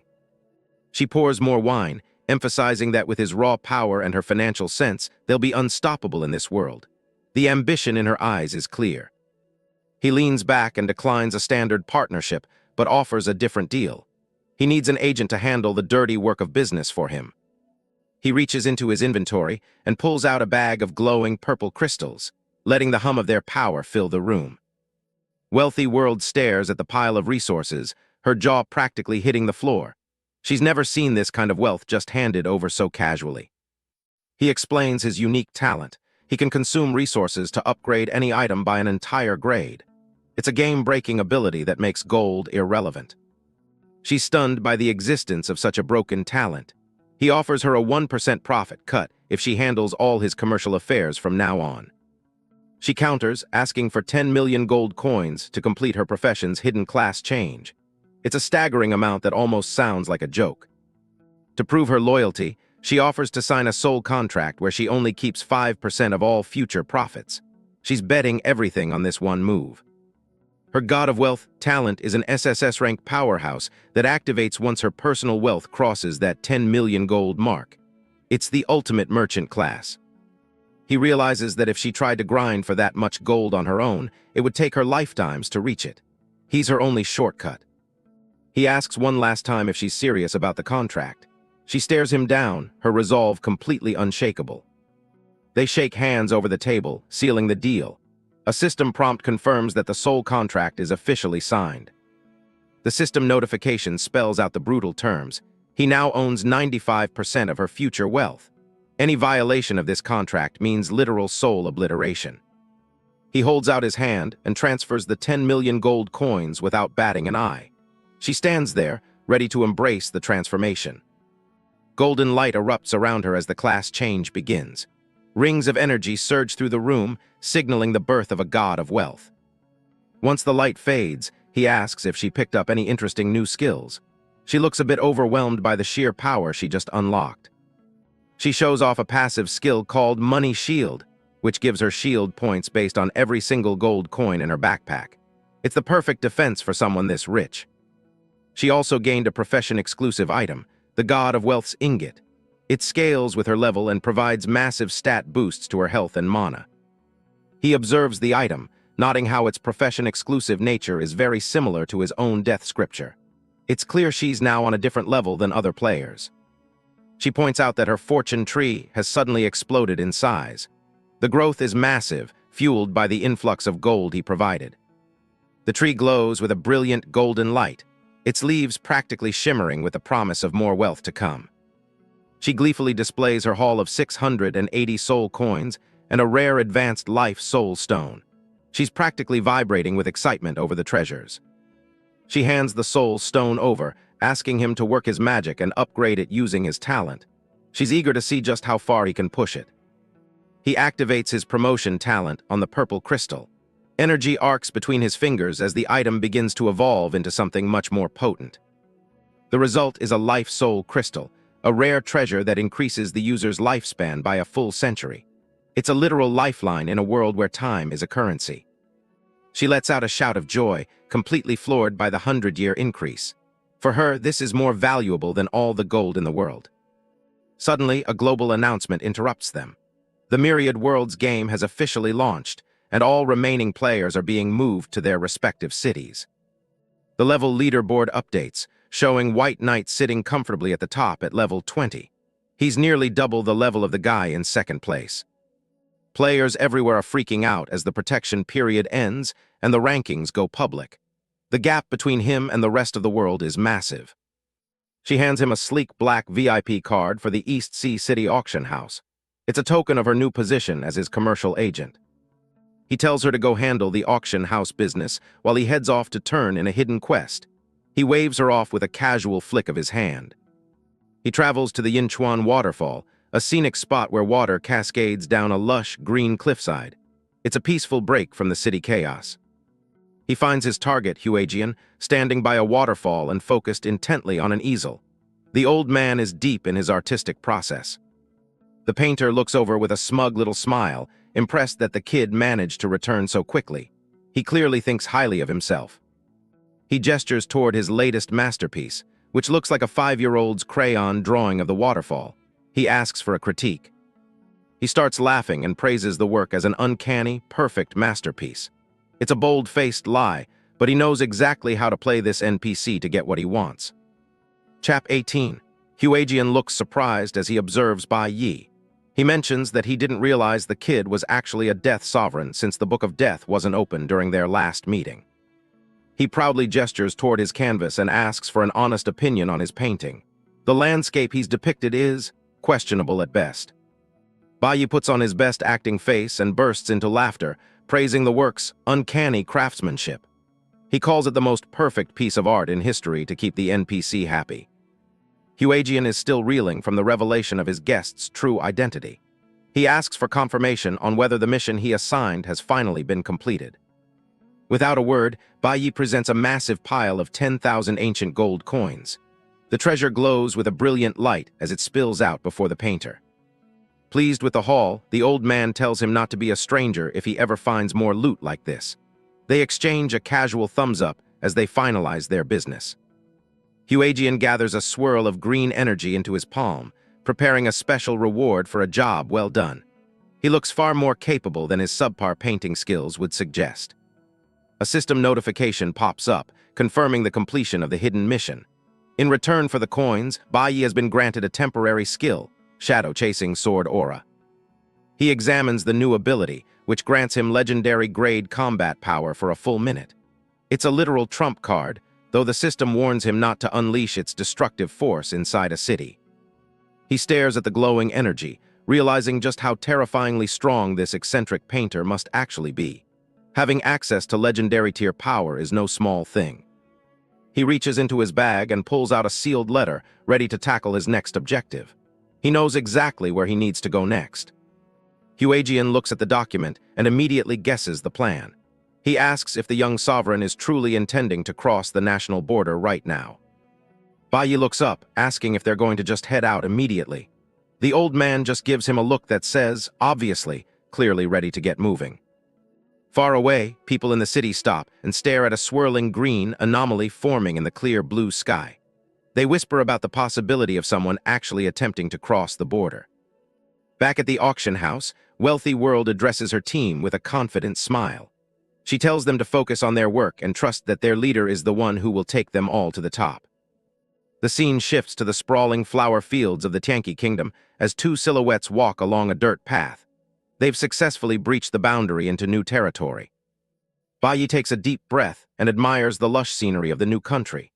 Huajian just rolls his eyes, thinking the kid is getting overexcited about something that's really nothing special.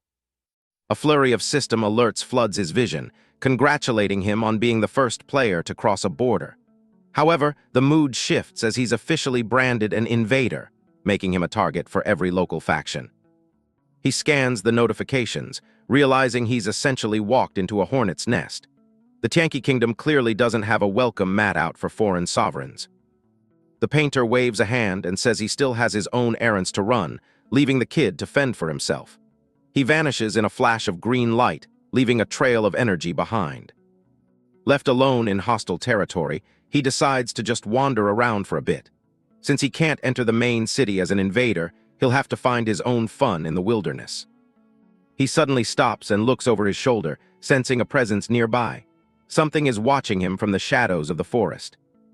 A massive darkwing demonic vulture screams as it dives from the sky, its talons extended for a kill. The system doesn't even show its level, indicating a dangerous foe. The beast slams into the earth with a violent crash, kicking up a massive cloud of dust and debris where he was standing just a second ago. He slides back into a combat stance, ready to fight. He calls out for his frost dragon to emerge and deal with this oversized bird. A portal of blue flames opens up as his massive bone dragon descends from above. It roars a challenge, its icy aura chilling the surrounding air. The vulture isn't intimidated and fires twin beams of purple energy from its eyes. The air sizzles as the projectiles streak toward his summon. The frost dragon meets the attack head-on, unleashing a freezing breath that counters the purple beams. The two elemental forces collide in midair. A blinding white explosion erupts as the attacks cancel each other out. The sheer force of the impact shakes the very ground beneath them. The vulture lets out a pained screech, its massive wings beating against the air as it struggles to stay airborne after the clash. He points his hand toward the sky, ordering his dragon to fully charge up its next attack. He isn't interested in a long, drawn-out battle. The two flying behemoths collide again, their massive forms silhouetted against a purple-tinged sky. It's a brutal struggle for aerial dominance. The vulture slashes downward with its glowing purple claws, leaving jagged energy trails in its wake as it tries to tear the bone dragon apart. Just as the energy slashes were about to strike, Baiyi instantly summoned a portal, making both his massive pet and himself vanish in a split second. He looks back at the vulture and sees it completely bewildered, frantically searching for its target. Through this use, he realizes that the upgraded Death Domain Leap allows him to cover massive distances if the situation ever becomes too intense. That recent miss only made the vulture even more aggressive, its red eyes glowing with feral rage as it prepares for another strike. A confident smirk plays across his lips as he decides it's time to give the monster a little surprise. He begins to channel his mana into a new summoning circle. Multiple dark portals open high in the sky, and giant skeletal warriors begin to rain down like meteors. They fall with a sense of grim inevitability. The vulture is caught completely off guard as the skeletons smash into it mid-flight. The sheer weight and numbers are enough to drag the beast toward the earth.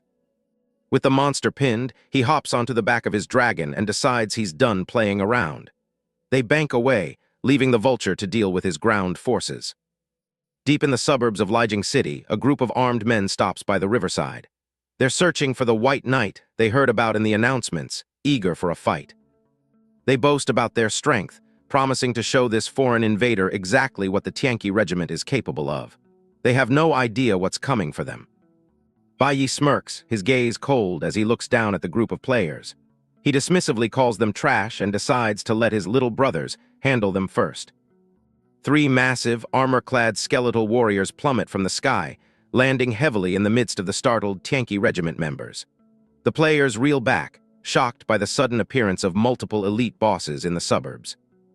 One of the skeletons raises a glowing blue blade high above its head, its hollow eyes burning with spectral fire. Dark energy swirls around its form as it prepares to strike. With a brutal downward swing, the skeleton's blade cleaves through a player, the impact so violent it's censored by a jagged red danger seal.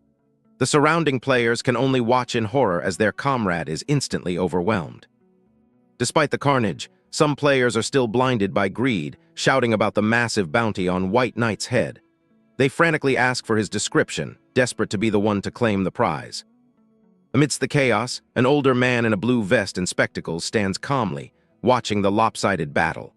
A player reports to him that 3 huge skeleton warriors attacked, and they aren't sure if it was White Knight himself. The older man with glasses adjusts his spectacles, acknowledging that anyone capable of a one-hit kill is certainly not weak. He instructs his subordinate to notify nearby players and bring them back to confront the intruder together. He watches the battle with a calculating gaze, his eyes sharp behind his lenses. He thinks to himself that rushing in recklessly is a fool's errand. He'll wait for the crowd to do the work and then aim for the killing blow. High up in the branches of a nearby tree, Baiyi leans back comfortably, watching the scene unfold below. He mutters to himself that he wouldn't have waited so long if his current strength hadn't forbidden him from entering the city directly. The skeletal warriors stand their ground, their glowing armor a stark contrast to the shadows of the forest. They face down a growing mob of players who are shouting challenges, demanding that White Knight stop hiding and fight like a man. The players are thrown into a panic as the skeletons move with unexpected speed and precision. They cry out in confusion, unable to even see how the monsters are attacking them. Baiyi watches a system notification appear in the corner of his vision, confirming another kill and a deduction of experience for the victim. He smirks, deciding it's time to play with them properly. He leans forward, his red eyes glowing with a malevolent light as he prepares to escalate the conflict. He tells his little brothers to play harder, wanting the players to truly experience the despair of his power. The lead skeletal warrior looms over the terrified players, its massive frame radiating an aura of death. It prepares to unleash another devastating attack on the cowering group. A chaotic melee erupts as the players try to mount a desperate counterattack, charging forward with swords and spells. They scream for everyone to kill the intruder together, but their efforts seem futile against the undead giants. A skeletal warrior swings its greatsword in a wide arc, the blade trailing blue energy that carves through the air. The force of the blow sends players flying like ragdolls. A series of bright flashes illuminate the dark forest as the skeleton's attacks land with explosive force. The air is filled with the screams of players begging for help. One player stares at his hands in disbelief, realizing he's still alive after the assault. The group begins to think the skeletons aren't as formidable as they first appeared, and they rally for another charge. A player swings his twin blades at a skeleton's arm, but they simply bounce off the hard, glowing bone with a sharp metallic clang. He cries out in frustration, unable to even leave a scratch on the summon. From his vantage point, Baiyi watches the clumsy fighting with a look of pure boredom. He notes that the trash has even started infighting in the middle of the battle, and he wonders when the national war will finally open so he can have a real massacre. The players' spirits lift as they spot a new group approaching from the distance. They cheer, believing the city guard has finally arrived to save them from the invader. A troop of elite knights on horseback thunders into the clearing, their armor gleaming and blue capes fluttering. They point their lances toward the forest, loudly commanding the invader to stop. Baiyi just smirks at the new arrivals, his expression one of amused curiosity. He wonders if these city guards are actually strong and decides he might as well give them a try.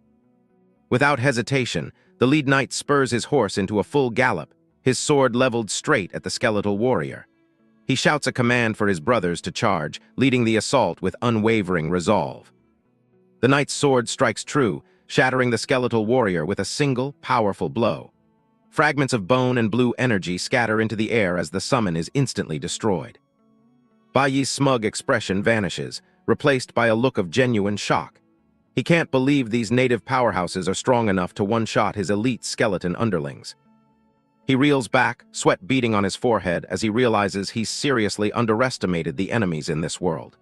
He acknowledges that as a descender, who's only been here for 4 days, he's in over his head. Another armored knight charges toward him, his horse's hooves churning up the dirt. The soldier is focused entirely on his target, intent on bringing down the foreign invader. Baiyi looks up just as a sharp blade is thrust toward his face, the cold steel inches away. He realizes with a jolt that his hiding spot has been completely compromised. In a moment of desperation, he unleashes his signature move. Death Gaze! A massive, glowing eye erupts before him, and a terrifying damage number of over 40,000 points flashes as the nearest knight is vaporized.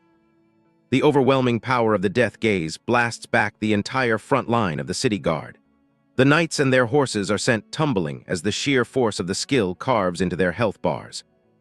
He catches his breath, a cold sweat running down his face as he realizes just how dangerous this situation has become. He decides he's had enough playtime and steps into a swirling blue portal, bidding the survivors a mocking goodbye. A lone knight stands among the ruins of the clearing, looking around in confusion. He grumbles to himself, wondering where the hell the invader disappeared to so suddenly. Baiyi steps out of the portal and finds himself in a completely different environment, the ruins of a modern city. He stares in shock at the skyscrapers and the numerous corpses littering the cracked asphalt, wondering what happened here. He peers through a jagged hole in a concrete wall, his expression one of wary curiosity. He's moved from a fantasy forest to a post-apocalyptic urban nightmare in an instant. A shrill, piercing screech echoes through the ruins, and a massive two-headed bird with dark feathers and glowing red eyes descends from the sky. It lands heavily, its talons scraping against the debris. He watches the grotesque creature from the ground, his mind racing. He wonders if this monster is the one responsible for all the bodies he sees scattered around the area. The monster suddenly lunges toward him with surprising speed, its multiple heads snapping at the air. He barely manages to throw himself out of the way as a blast of energy erupts from a blue portal behind him. A massive wave of blue energy crashes through the street, adding to the chaos of the ruined cityscape. He's caught in the middle of a battle he doesn't fully understand.